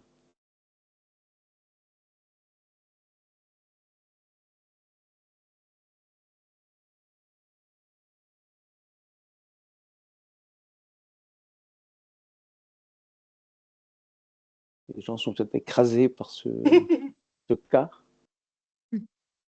Non, Oui, bonsoir, moi je voudrais bien intervenir, mais alors je ne suis pas arrivée c'est Lydie. avec Teams, oui, j'arrive pas à On activer ne voit pas la caméra. non, en fait sur Teams, j'arrive pas à activer, pourtant j'active au moment de me connecter, là ma caméra elle est bien activée, et en fait mon écran il est tout noir, donc voilà, Oui, non, c'est émissaire. Ah, du coup je n'entends plus rien non plus, bon. Alors, oui, moi j'aurais voulu poser la question alors, je sais pas, peut-être je l'ai pas repéré, mais je me demandais qu'est-ce qui faisait fonction de fétiche en fait justement dans ce cas. Est-ce que c'est pas justement l'objectisation de l'autre qui aurait un peu cette fonction-là? Parce que pour moi, le fétiche, c'est un peu le dernier objet donc, qui a été vu avant la confrontation à l'horreur du manque, de la béance du sexe féminin, en fait. Théoriquement, c'est un peu ce que j'en ai appris. Et là, du coup, il y a quelque chose aussi qui me fait penser à quelque chose d'assez cotardien, le syndrome de Cotard, où en fait, il n'y a rien qui s'inscrit, où c'est des personnes qui sont un peu entre la mort, la vie. Lacan, il parle d'identification à l'image. Et là, je me demande s'il n'y a pas quelque chose de cet ordre-là. Du coup, on est du côté de la mélancolie. Et justement, avec le fétiche qui viendrait peut-être, en tout cas, si le fétiche est du côté de l'objectivation de l'autre, je me demande si ça ne viendrait pas faire un peu une fonction apotropaïque. Ça ne viendrait pas un petit peu justement voiler l'horreur du manque, en fait. Et d'essayer de tenter d'inscrire quelque chose quand même, malgré tout, alors qu'il n'y a rien qui s'imprime, il n'y a rien qui fait... il y a rien qui lie quelque part. Voilà, c'est un peu la question que j'ai. Et du coup, par rapport à Jacob, ce que tu as avancé aussi par rapport à la question justement d'Israël, et ça me fait penser aussi à quelque chose de l'ordre du fantasme de disparition, comme si il y avait quelque chose un traumatisme qui n'était pas élaboré, un fantasme de disparition un peu du côté de l'état de DZ que Freud évoque, l'état de Hilflosigkeit, alors je ne sais pas parler allemand, mais De ce côté détresse. où, voilà, de détresse primordiale Détresse. en fait. Et là, c'est pour ça que je ferai le lien avec Cotard, en fait. Quelque chose qui est de ce côté-là. Et pour s'inscrire, pour se raccrocher à quelque chose, finalement, là, il y aurait justement cette jouissance de l'autre en tant qu'objet et non pas en tant qu'autre dans l'altérité ou au niveau du symbolique, quoi. Voilà. Ouais, sauf erreur, hein, encore, j'ai dit peut-être une connerie, mais sauf erreur, Cotard, c'est plutôt de la psychose. C'est quelqu'un il y a une véritable négation, notamment des orifices, enfin, il y a quelque chose qui... Ça me paraît une structure différente, hein, à vue de nez. Ah, d'ailleurs, ils appellent ça aussi le syndrome de négation, non? Quelque chose comme ça. Je crois que Négation ça s'appelle d'organes. aussi négation d'organes, Oui, voilà. c'est ça, c'est Alors, ça. oui, je disais pas ça en termes de structure clinique, mais plutôt juste, c'est plus heuristique peut-être, ou voilà, juste en termes de. Ça me fait un petit peu penser à ça, à ce côté un peu mort-vivant qui s'inscrit presque nulle part, sauf dans le rapport à la jouissance de l'autre, en fait. Voilà. Oui, mais bon, j'ai l'impression que enfin moi, encore une fois, je suis pas psychiatre, hein, mais j'ai l'impression que ce Gilbert, bah, il ne nie pas, enfin, il a pas un problème de négation d'organes. Son problème, c'est plutôt de se mettre dedans les organes des autres, quoi. Je sens pas, Oui. je sens pas le Cotard, je sens pas. Par contre, bon, ce que tu dis sur, ouais, le fétiche comme dernier objet avant l'horreur, ça, il y a quelque chose peut-être à creuser. Parce que fétiche, effectivement, bon, on est plus du côté de la perversion, là, pour le coup, me semble-t-il, hein. Et puis c'est ce que disait Thierry Gendroc, hein. Bon, quelque part, il y a l'approche fascinée d'un point d'effondrement auquel il échappe toujours sans arrêt. Comment dire ça? En le déniant, le désavouant et en l'infligeant à l'autre. C'est un peu ça, non, Thierry? Oui, oui. Ouais. Et en fait, chez lui, d'où l'intérêt d'exposer ce récit, c'est que chez lui, enfin, selon moi, ce qui fait fétiche, le factitio, c'est-à-dire ce qui est factice, c'est son discours. Okay. Et c'est ce discours qui est là pour recouvrir quelque chose auquel il n'a pas accès, pour plein de raisons, mais en tout cas qu'il recouvre. Et en fait, il passe son temps à le recouvrir. Alors, on pourrait appeler ça un délire dans la psychose, mais lui ne délire pas. Simplement, il brode quelque chose. C'est de la broderie. C'est pas du délire, c'est de la broderie. Et ce qui fait office de délire, finalement, ce sont ses actes. Et c'est ça qui est dramatique, c'est qu'il n'a pas de retour par rapport à ça. Il se sent obligé de faire, il est dans la compulsion, dans la pulsion, il se sent forcé. Il va accompagner ça, et après, dans l'après-coup, il va rationaliser, et c'est là que le fétiche fonctionne, c'est-à-dire que surtout qu'on ne questionne pas, surtout qu'on ne pointe rien chez lui, parce que sinon, à ce moment-là, il s'effondre.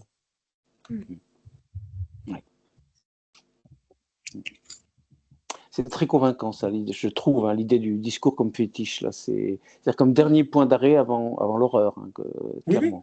Oui. Et chez lui, c'était vraiment ça. C'est-à-dire que l'objectif, c'est de toujours masquer, encore masquer, encore masquer, d'où la référence à la lycanthropie de la peau de loup à l'intérieur de la peau d'homme. Le prédateur à l'intérieur de la brebis.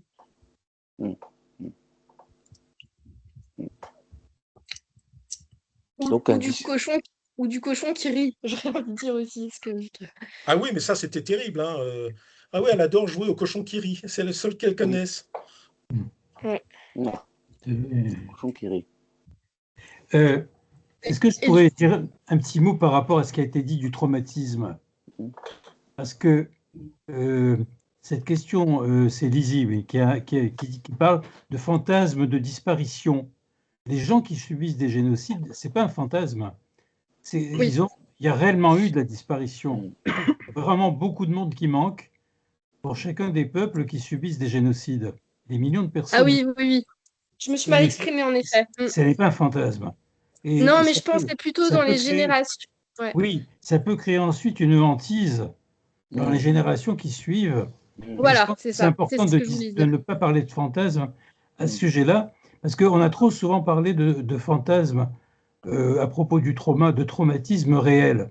Et c'est important d'en revenir à ces traumatismes réels qui, lorsqu'ils sont collectifs, nous apparaissent encore plus, mais qui se sont produits quand même à des niveaux individuels pour beaucoup de pervers, pour beaucoup de patients également qui ne sont pas pervers, mais qui s'en sortent tant bien que mal par des constructions symptomatiques, effectivement, et qui leur permettent de tenir debout, voilà, ou par la création, mais ce sont très souvent des traumatismes bien réels. Et là, c'est plus flagrant encore pour les génocides. Je voulais redire aussi un petit mot à propos des rêves.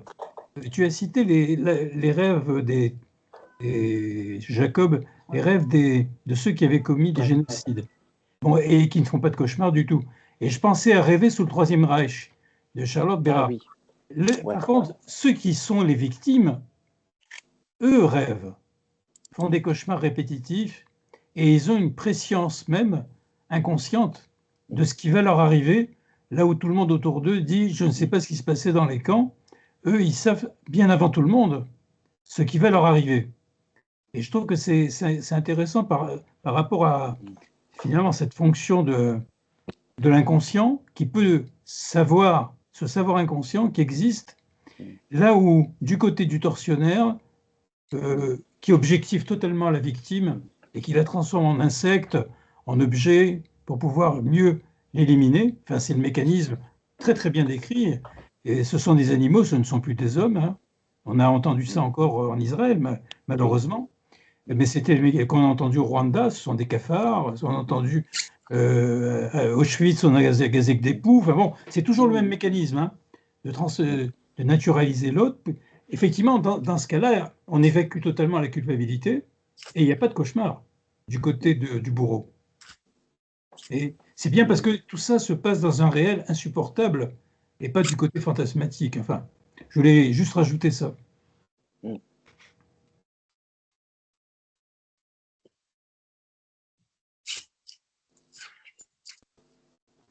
Tu as dit, bon, c'est clair, les traumatismes sont réels. Et d'ailleurs, bon, c'est pour ça que Ferenczi s'est fait lyncher carrément par les gardiens de l'orthodoxie et même par Freud lui-même, ce qui est comme un peu énorme quand on pense effectivement à ce que Freud a dit de la réalité de l'acte du meurtre de Moïse, enfin, etc. Mais bon, voilà, en tout cas, Ferenczi s'est fait lyncher, il s'est fait virer et il en est mort visiblement assez vite et très malheureux.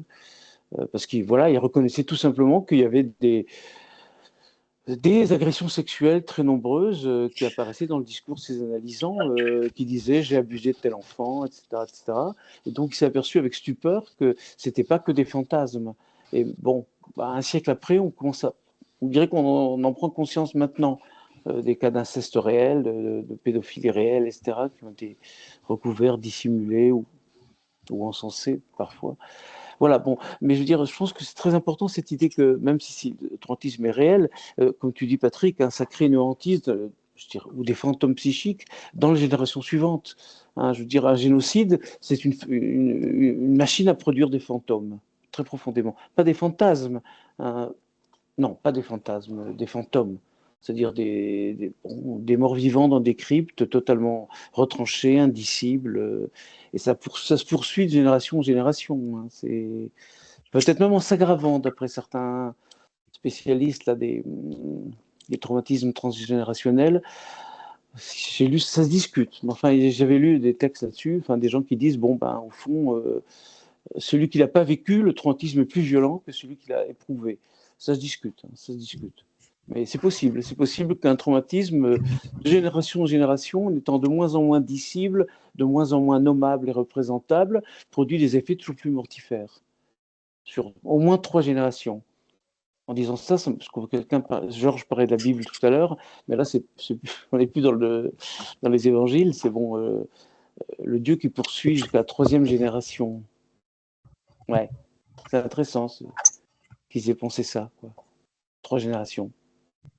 Après, ça disperse peut-être, ça finit par s'effacer, je sais pas. Non, il y a des choses importantes là-dessus, hein, sur lequel j'ai travaillé récemment.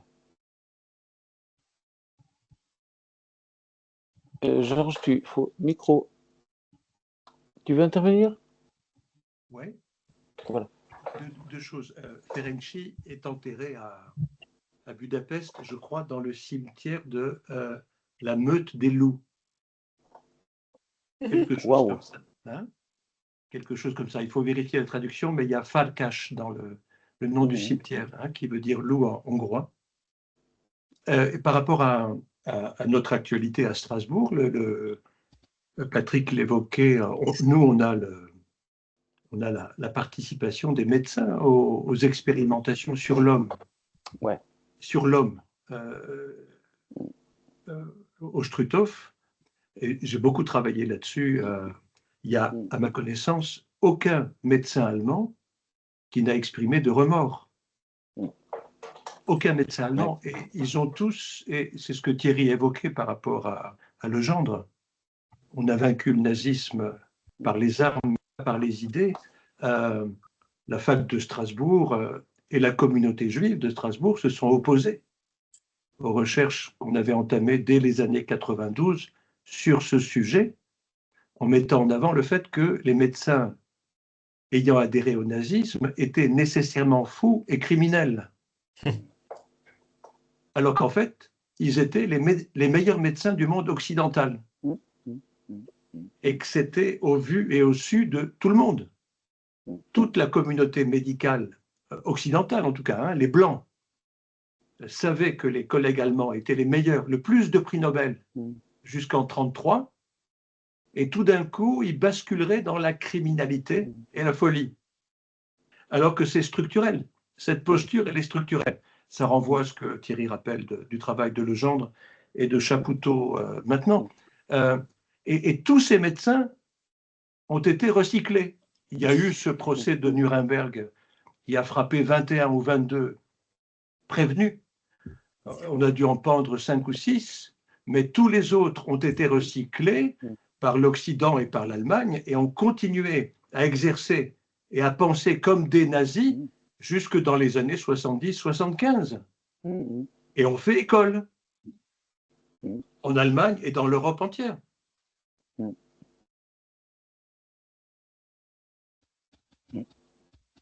Je ne parle pas de pay-per-click, la manière dont l'Occident, l'Union soviétique, les États-Unis, l'Angleterre, la France ont recyclé tous les scientifiques nazis pour arriver à leur fin, comme Thierry l'évoquait tout à l'heure. Ou à nos fins. À nos fins, hein. Je ne sais pas comment il faut entendre fin, puisque la fin semble insatiable pour Musk et Trump. Mais c'est en quoi leur fin ne serait pas les nôtres, en quoi nous, on est en droit de se dissocier de ce monde de brutes. Et qu'est-ce qui nous différencie, aux yeux des générations qui viennent, de ces brutes-là? Ça, c'est aussi une question importante à mes oreilles, à mes yeux. Ouais. Autrement dit, est-ce que ce n'est pas eux qui ont raison? Et quand je dis ça, je pense à toute ma famille en Israël, et à quasiment toute la communauté juive de Strasbourg, à part 10 qui sont en dialogue avec Dieu et Abraham, peut-être. Je pense à tout cela et je me dis, c'est eux qui ont raison, sans doute. Moi-même, modestement, je dois être fou. Alors, pas encore pervers parce que j'ai d'autres moyens de me défendre, mais c'est peut-être moi qui suis fou. Ben, écoute, c'est un peu. Enfin, je t'ai souvent dit en plaisantant que je te considérais comme un des derniers prophètes, quoi. Je veux dire, bon, les prophètes, ils se comportent comme des fous dans la Torah. Moi, je pense toujours à Ézéchiel qui se balade nu, chargé de chaînes, en se faisant fouetter dans les rues de Jérusalem. Et les gens disent, mais attends, t'es cinglé, qu'est-ce que t'es en train de faire là? Et il dit, dans un an, vous serez tous comme ça. Vous serez tous esclaves du roi de Babylone. Bon, voilà, quoi. Ils sont isolés, ils sont pas nombreux. Enfin, je pense à l'énorme travail que tu as fait depuis très longtemps dans le cercle Menachem Tafel sur justement les expérimentations des médecins nazis. Mais ouais, c'est sûr que là, il y a cette espèce de négationnisme en acte, quoi, chez le médecin qui joue sa fonction de médecin, quoi, qui fait son job de médecin. Simplement, il a changé d'objet. Ouais. Non, mais bon, là, puisqu'on on est entre nous un peu, quoi, de cette façon, je veux dire, moi, le négationnisme des sionistes, moi, il me rend malade, mais réellement, quoi. Je veux dire, parce que quand on a eu affaire à ça, au bout d'une ou deux générations, non seulement on fait un génocide, mais on reproduit aussi le négationnisme qui accompagne tout génocide. Dire, mais non, mais un génocide, vous plaisantez. Ça donne par exemple la fameuse loi Yadan, là, qui va être discutée dans les jours qui viennent à l'Assemblée. Si on fait un texte pour dire il y a eu un génocide à Gaza, on risque simplement de passer dans les tribunaux en suivant cette loi. Donc c'est une loi négationniste en acte, là, pour le coup. On n'a plus le droit de dire ça, parce que ce serait forcément antisémite. Là, je trouve ça tout à fait terrifiant. Jacob, Oui. je pense qu'il y a une différence justement entre les gens qui instiguent la loi Yadan, et puis les négationnistes en Israël, ou partout où il y a des génocides, pas seulement en Israël. la seule issue lorsqu'on commet un génocide, c'est le négationnisme. Ouais. Et voilà. En France, ce sont des salauds qui instrumentalisent une situation politique à droite et à l'extrême droite, aussi malheureusement quelquefois à gauche, et qui instrumentalisent l'antisémitisme pour faire passer une politique et un autre type de racisme. Enfin bon, je pense que là, c'est important de distinguer les deux. C'est quand même... Ouais. Parce que il y a de la manipulation qui peut paraître perverse, mais au fond, toute politique, elle est comme ça, instrumentalisation des passions. Et je pense quand même que... Alors peut-être qu'il y a des gens sincères qui sont là, mais je ne crois pas qu'ils soient majoritaires et qui pensent réellement que toutes les manifestations critiques d'Israël soient toutes des manifestations antisémites. Je crois que là, il y a vraiment une manipulation de l'antisémitisme en virant la culpabilité du côté de la gauche et en innocentant l'extrême droite fasciste qui a réellement commis et enfin, dont les ascendants ont réellement été Waffen-SS. C'est un jeu politique absolument, comment dire, cynique. Là, on est du côté du cynisme. Enfin, il me semble qu'il faut distinguer les deux, quoi. Oui, non, mais Mais pour dire quand même que, je termine, je suis en train de lire un livre, parce que bon, on en a beaucoup parlé, sur Hannah Arendt et les réfugiés, les parias, les réfugiés et exilés à Paris. Et c'est intéressant parce que par rapport à est-ce que nous sommes tous pris dans la même nasse? La question de Georges. On voit bien qu'à cette époque-là, il y a les Allemands qui refusent l'hitlérisme, soit parce qu'ils sont juifs, soit parce qu'ils sont communistes, soit les deux, sionistes aussi, c'est le cas d'Hannah Arendt au début, et au fond, il y a quand même autour d'eux un certain nombre de... Il y a beaucoup de salauds, et il y a aussi quand même des complices, des gens qui essaient de les soutenir. Autrement dit, il y a quand même des gens qui s'insurgent contre un état des choses, et ça s'est produit à chaque fois. Alors en Israël, il y a quand même aujourd'hui le Haaretz qui continue tous les jours à dire ce qu'il se passe, tous les jours à faire des éditos. Il y a des manifestations qui reprennent. Alors certes, au début, il y avait 10 personnes, il y en a, paraît-il, plus d'un millier maintenant, ce qui n'est pas rien, parce que quand même, les fascistes sont au pouvoir et menacent les gens de gauche simplement de dire la vérité. Donc il y a quelque chose du niveau du statut de la vérité qui est intéressé d'ailleurs dans le cas clinique, hein. C'est-à-dire que là, il est nécessaire de faire taire. Mais il me semble quand même que nous ne sommes pas tous dans la même nasse et qu'un certain nombre, que ce soit au Rwanda, dans l'Allemagne nazie ou ailleurs, s'insurgent. Et pas seulement les victimes, il y a des gens qui refusent. Il y a des gens qui ont refusé de faire partie des Einsatzgruppen et qui pour autant n'ont pas été tués. Ils ont refusé leur participation. Et tout le monde croyait qu'il y avait un risque d'être liquidé si on refusait de commettre... Et non, il y a des gens qui ont refusé, qui n'ont pas été pour autant liquidés et qui ont témoigné. C'est quand même important. Et on a intérêt, je trouve, nous, à témoigner que tout ça ne va pas du tout, quoi, que ça va créer de la hantise et des meurtrissures et des besoins de vengeance sur des générations. C'est ça qui est non, terrible. mais je suis entièrement d'accord, hein, il y a toujours des justes, heureusement.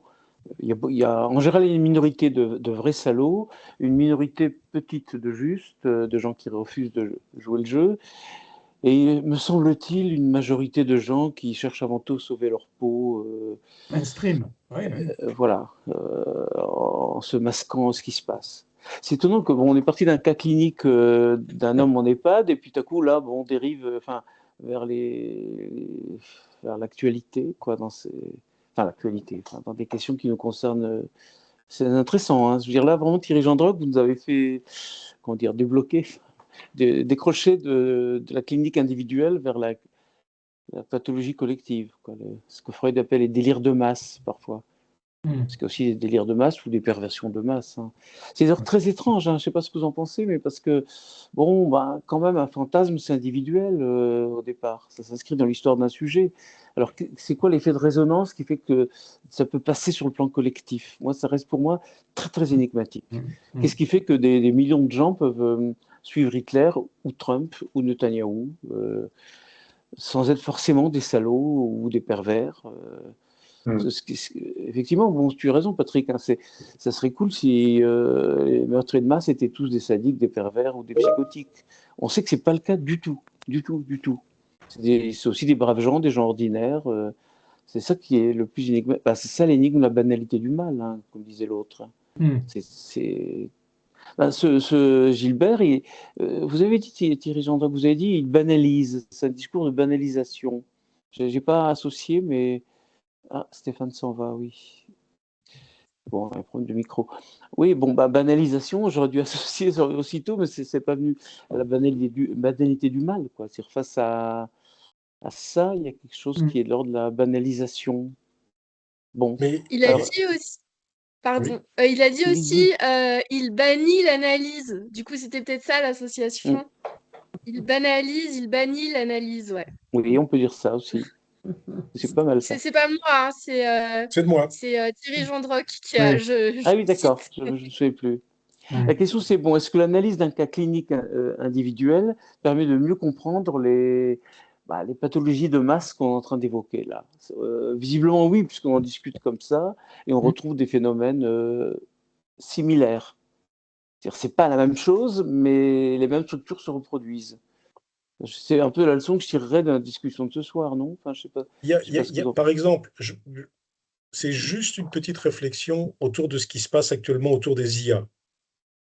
Il y a quelque chose qui est en train de métastaser dans la pensée, et les seules personnes qui essaient de lutter contre ça sont ceux qui ne sont pas paresseux intellectuellement. Les autres ont tous un discours managérial qui disent « mais c'est tellement pratique, ça va tellement plus vite ». Mais ça rappelle quand même d'autres choses bien plus déplaisantes. Hein. 1000, ein Tag, ça c'était rapide. Je ne sais pas si vous vous souvenez de ça. C'était une des réflexions qui se passait dans les camps de concentration. Ah, ça c'est rapide. L'efficacité, la rapidité, tout ça, le management, ça marche. Et l'IA, tous les gens reprennent des espèces de morceaux de discours où ils vous racontent que c'est tellement pratique, que c'est tellement rapide, etc., qu'on n'a plus besoin de travailler, qu'on n'a plus besoin de faire ceci, qu'on n'a plus besoin de faire cela, que ça va nous remplacer. Mais il n'y en a pas un pour dire, mais qu'est-ce qu'on fera si on est remplacé? Il n'y en a pas un qui se dit, mais qu'est-ce qui va advenir de nous lorsqu'on n'aura plus besoin de penser, lorsqu'on n'aura plus besoin de travailler, lorsqu'on n'aura plus besoin de réfléchir à des choses? Personne ne semble se poser la question de, mais quel est le but de tout ça? Quel est le sens de tout ça? Pourquoi est-ce qu'il y a une telle indiscrimination dans l'interprétation de ce phénomène qu'on n'a pas encore très bien analysé, mais qui semble infecter les consciences, avec des gens qui les utilisent sans se rendre compte, mais de la gravité de ce que ça peut représenter dans l'avenir, pour l'avenir, en termes d'emploi, d'économie, etc. C'est évident, c'est le progrès, c'est pratique, c'est bien, mais il y a plein de choses comme ça dans les pensées actuelles qui relèvent de l'évidence et de la banalisation. Et moi, je pense que nous devons les questionner, que vous avez un devoir éthique de questionner tout ça, parce que on utilise de la technique, on utilise des technologies pour essayer de nous vendre quelque chose dont on n'a pas idée et dont on ne connaît pas les conséquences. Et je trouve franchement que tout ça, ça pose problème. C'est pour ça que le cas de Gilbert, quand il banalise, c'est très contemporain. Cette banalisation, on fait passer des horreurs pour quelque chose de presque normal. Moi, je trouve ça problématique. Je trouve ça questionnant. D'où l'importance de poser ces questions. Pour reprendre ce que disait Georges, on est fou parce qu'on pose des questions. Mais sur l'IA, il y aurait beaucoup à dire. Bon, d'abord, son usage militaire, apparemment, ça multiplie environ par 1000 la capacité de frappe Et ça a été utilisé, sauf erreur, à Gaza, et c'est utilisé maintenant massivement par les Américains et les Israéliens en Iran, oui, et au Liban aussi. Donc ça provoque des dégâts extraordinaires. Bon, on programme la frappe en disant pour un militant du Hamas, 10 victimes collatérales, c'est acceptable. Pour un cadre supérieur du Hamas, 100 victimes. Et l'IA fonctionne avec ça et ça produit des cibles avec des dégâts extraordinaires. Mais même au-delà de ça, je veux dire, bon, on parle beaucoup de technofascisme aujourd'hui. Je trouve que c'est un peu simplé parce que le fascisme a toujours été un technofascisme. Je veux dire, derrière le fascisme de Mussolini, il y a Marinetti et les futuristes, c'est-à-dire des gens Marinetti qui disait déjà, il y a plus d'un siècle, hein, vers 1910, qu'il faut s'identifier au moteur, à la machine, qu'il faut créer l'homme. Il ne parlait pas d'homme augmenté, mais si, il avait une formule de ce type-là. Il fallait créer une sorte d'homme augmenté en remplaçant nos organes par des rouages mécaniques, ce qui nous rendrait immortels. Tout Elon Musk et tout Peter Thiel, c'était déjà dans Marinetti. Hein, et c'est au cœur du fascisme. C'est un des premiers adhérents du parti fasciste, un ami Mussolini. Bon, en Allemagne, c'est un peu plus tard, c'est arrivé avec plutôt Junger, enfin, après la Première Guerre mondiale, quoi. Mais la fascination pour la machine, et là, effectivement, bon, j'y réfléchis récemment, bon, j'ai travaillé un peu là-dessus, mais je n'avais pas fait le lien avec, donc vraiment, vous me permettez de faire le lien, cette discussion me permet de faire le lien entre l'objectivation de l'autre qui rend possible le meurtre de masse et l'efficacité technique qui consiste à fonctionner comme une machine. Effectivement, la machine, elle peut tuer sans état d'âme. Donc, ce n'est pas seulement l'autre qui est objectivé, c'est le sujet lui-même, quand il s'identifie à la machine. Et ça, c'est le rêve fou du cyborg, c'est le rêve de la Silicon Valley aujourd'hui, quoi, je veux dire, très profondément. Voilà que la machine qui nous remplacera. Et c'est toujours une machine guerrière, une machine qui est prête à tuer, qui peut tuer. Très, très vu. Alors là, c'est plutôt l'ordre du fantasme chez des gens comme Marinetti. Il n'était pas fou. C'était même un créatif, quoi, quelqu'un qui. Mais bon, voilà, il a propulsé ce fantasme dès les années 1910, 1915, et il en a fait un des noyaux du fascisme. C'est certain que derrière l'IA, il y a un peu tout ça, je trouve. Il y a des juifs à l'origine. Je pense au mythe du golem, Jacob. Oui, absolument, tout à fait. Oui, oui, tout à fait. Hein, et c'est encore la faute des juifs, probablement. Ouais. Ouais, mais enfin, Mary Shelley, l'auteur de Frankenstein, il n'était pas juive. Mais c'est intéressant parce qu'à chaque fois, c'est l'esclave qui se rebelle contre le maître, la machine nous supplante. Et c'est les gens de la Silicon Valley, ils rêvent de ça, de ce qu'ils appellent la singularité, c'est-à-dire une sorte de nouveau dieu technologique, un ordinateur qui serait plus intelligent que toute l'humanité. C'est assez impressionnant, je trouve, ce fantasme-là. Frankenstein, il y a un lien. Il y a un lien entre Frankenstein et le golem, hein, c'est la même affiliation. Oui. Tout à Sauf fait. qu'il y a quelque chose dans Frankenstein qu'on oublie beaucoup, c'est pourquoi est-ce qu'il commet toutes ces atrocités. Le monstre commet ces atrocités parce que son créateur refuse de lui donner un nom. Ah oui. C'est extraordinaire. Il refuse de lui donner un nom. Le monstre est insignifiant.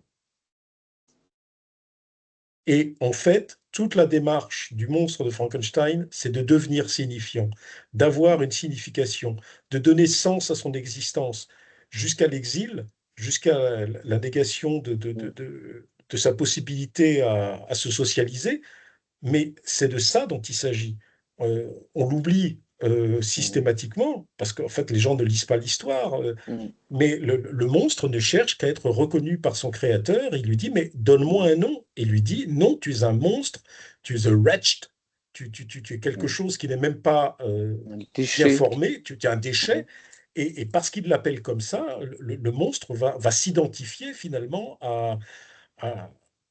au signifiant de son créateur. Il est un déchet, il se comporte comme un déchet. Et c'est ça qui le rend d'autant plus humain. Il est un enfant inaccompli qui essaye de se débrouiller avec une filiation folle. Merci beaucoup. Hein. C'est vraiment J'ai lu il y a très longtemps le Frankenstein de Mary Shelley, mais à l'époque, je n'avais pas noté ça. Et effectivement, c'est très important. C'est-à-dire mal nommer un enfant, enfin mal nommer, maudire, c'est mal dire, mal nommer, quoi. Effectivement, ça crée des monstres. Ouais. Ouais. bon, il est assez tard là, il va être bientôt 10 heures. Est-ce qu'il y aurait encore des gens qui voudraient intervenir? Je trouve que la discussion a pris un tour qui m'a extrêmement inattendu et intéressant. Enfin, peut-être pas si inattendu que ça quand on y réfléchit. Personne d'autre ne veut intervenir là, parce que je vois Ouais, que les gens ça me commencent. fait ça me fait Oui, juste penser Lydie, au fait qu'aujourd'hui, il y a beaucoup de gens qui changent de nom. comment ça? Non, j'ai pas été. Bah, soit par rapport à des identités sexuelles, par exemple des jeunes qui changent de nom. Oui. Et puis après, moi, je pense aussi ben,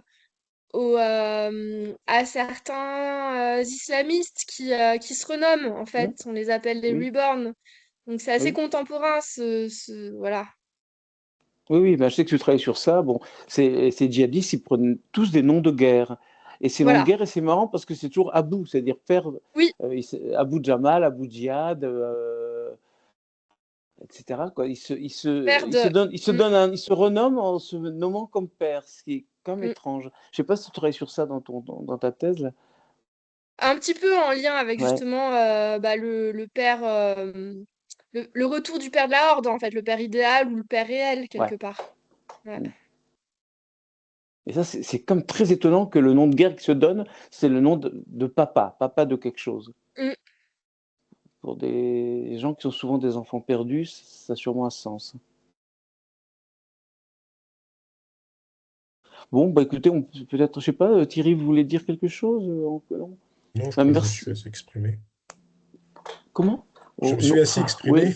d'accord. Bah écoutez, votre expression nous a permis d'y avoir une discussion très dense et très riche, hein, et très forte.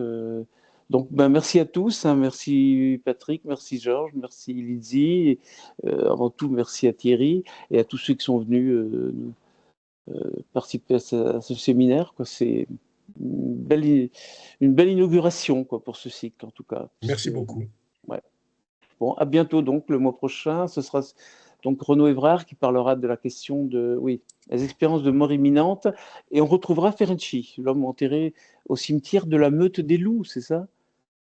Oui, c'est intéressant. À vérifier sur BFM Télé. Je vais regarder ça parce que, effectivement, il a eu affaire à une meute assez féroce, une meute de psychanalystes, pour le coup, qui ont eu sa peau, quoi. Il s'est fait excommunier et 2 ans plus tard, il est mort. Bon. Il est mort désespéré et solitaire. Et après, ils l'ont censuré. Est-ce Enfin, que, voilà, donc, si je peux me permettre comme ça, oui. par rapport à Ferenczi, quand même, et à ce qu'il racontait, et son excommunication, ce qui de fait l'a fait basculer, une sorte de somatose, il en est mort. Il vient de sortir un livre l'année dernière de Carlo Bonomi, un Italien, historien de la psychanalyse, qui a montré quelque chose de tout à fait. Ça s'appelle l'effacement du traumatisme aux origines de la psychanalyse. Et Carlo Bonomi, Ok. son livre a été traduit grâce à Philippe Refaber en Mm. France et présenté avec Elisabeth Rodinesco à Paris l'année dernière. Carlo Bonomi, c'est un livre vraiment d'archives incontestable, montre que les traumatismes sexuels subis par les patientes de Freud Mm. étaient des traumatismes réels et que les petites filles à la fin du 19e en Allemagne et en Europe étaient très très très fréquemment excisées Oui. pour lutter contre la masturbation. Alors les Ouais. garçons, et on appelait ça circoncision des filles. Et les garçons étaient également circoncis en dehors des juifs, hein, pour lutter également contre la circoncision. La masturbation. Et donc Freud, Masturbation. oui, et donc Freud, qui lui n'a pas fait circoncire ses fils, puisqu'il refusait la religion juive, la religion, pas seulement la juive, mais la religion, Freud a fait un examen gynécologique de Emma Eckstein, sa première patiente. Il faisait des examens gynécologiques et il était médecin, hein, donc il faisait un examen. Et il n'a vu et n'a pas vu qu'elle avait subi une mutilation sexuelle. Par contre, Carlo Bonomi a pu retrouver les notes de Freud, notant effectivement ces mutilations. C'est-à-dire que tous les psychanalystes de l'époque savaient ça. et ne le savaient pas. Ils n'en ont pas fait cas. Et ensuite, Emma Eckstein, eh ben, elle va trouver un traumatisme sexuel dans une sorte de souvenir ou d'écran qui est offert au psychanalyste. Et du coup, Freud va partir dans sa théorie de la séduction par le père et ainsi de suite. Et puis Ferenczi, lui, il va trouver des traumatismes réels. Mais en fin de compte, tous, ils sont plongés dans ce bain de la fin du 19e où il y a des mutilations sexuelles massives dans la bourgeoisie, occidentale, allemande, dans les milieux que fréquente Freud. Et ça, c'est très troublant par rapport à « il ne savait pas ». Cette question de savoir et de ne pas savoir, de l'effacement, donc, du traumatisme aux origines de la découverte de la psychanalyse. C'est quelque chose, pour le moment d'ailleurs, alors, Carlo Bonomi dirige l'association internationale Ferenczi. Ah, ok. Évidemment. Oui. Ça donne totalement raison aux hypothèses de Ferenczi. Et du coup, je dois dire que pour le moment, les Freudiens n'en ont pas encore fait cas. Elisabeth Rodiesco disait d'ailleurs que son livre ne s'était vendu qu'à 400 exemplaires, alors que pourtant, elle en a fait une pub extraordinaire dans le monde des livres, parce qu'en fait, c'est extrêmement dérangeant. Plusieurs collègues m'ont dit à quel point ça les dérangeait, parce que il y avait quelque chose qui s'appelait les fondements, d'une certaine manière, de toute la théorie de la séduction chez Freud et de cette polémique qui avait été entretenue depuis entre Freud et Ferenczi. Et il y a quelque chose là de très troublant. Et alors, il suffisait d'entrecroiser l'histoire et la psychanalyse pour avoir ce qu'amène Carlo Bonomi. Mais il a fallu un certain temps. Je dis ça parce que... Un siècle. Un siècle, voilà, c'est pas rien. Hein. Ouais. C'est pas rien. Ouais. Alors, et vous voyez, c'est du côté de la banalisation, ce ne sont pas des pervers qui font ça. Ce sont des gens... Ah voilà, qu'est-ce que c'est que cette hantise de la masturbation, comme ça, qui fait qu'on va exciser ou circoncire les petits-enfants pour éviter ça, parce que ça pourrait les rendre malades, ça pourrait les rendre fous. Et ça, de fait, c'est la mutilation qui va rendre fou. Ouais. Enfin, fou. Patrick, c'est la question du consentement qui est au-delà de ça. À mon avis, ça renvoie à ça, à mon avis. Hein. C'est-à-dire que c'est la position mineure de la femme dans nos sociétés, le patriarcat et le fait qu'elle n'a pas son mot à dire. Est-ce qu'elle est seulement nommée, pour reprendre un petit peu une partie de la problématique qu'on touchait? Est-ce que la femme, elle n'est pas comme Frankenstein, de manière générique, hein? Est-ce que c'est pas de ce côté-là, si on allait encore plus en amont, qu'il faudrait réfléchir? C'est l'infance, là, hein, dans le cas de Bonomi, c'est aussi... on parle des petites filles, parce que Freud va s'intéresser aux hystériques de l'époque qui viennent le consulter, ce sont des femmes, mais les opérations se pratiquaient également sur les petits garçons. C'est-à-dire l'infance qui n'a pas la parole et qui est l'objet de toutes les possibilités de cruauté, qui ne ressent pas la douleur, on ne fait pas d'anesthésie aux enfants, voilà, etc. Toutes ces théories et ces rationalisations qui ont permis une immense cruauté sur les enfants, avec ces théories qui sont fausses. Hein.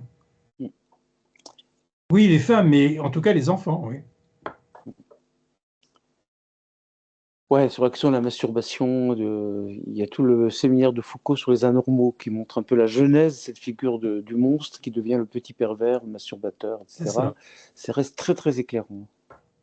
Et derrière l'histoire de Freud, il y a aussi toute... et c'est Foucault qui le reprend quand il évoque la sexualité victorienne.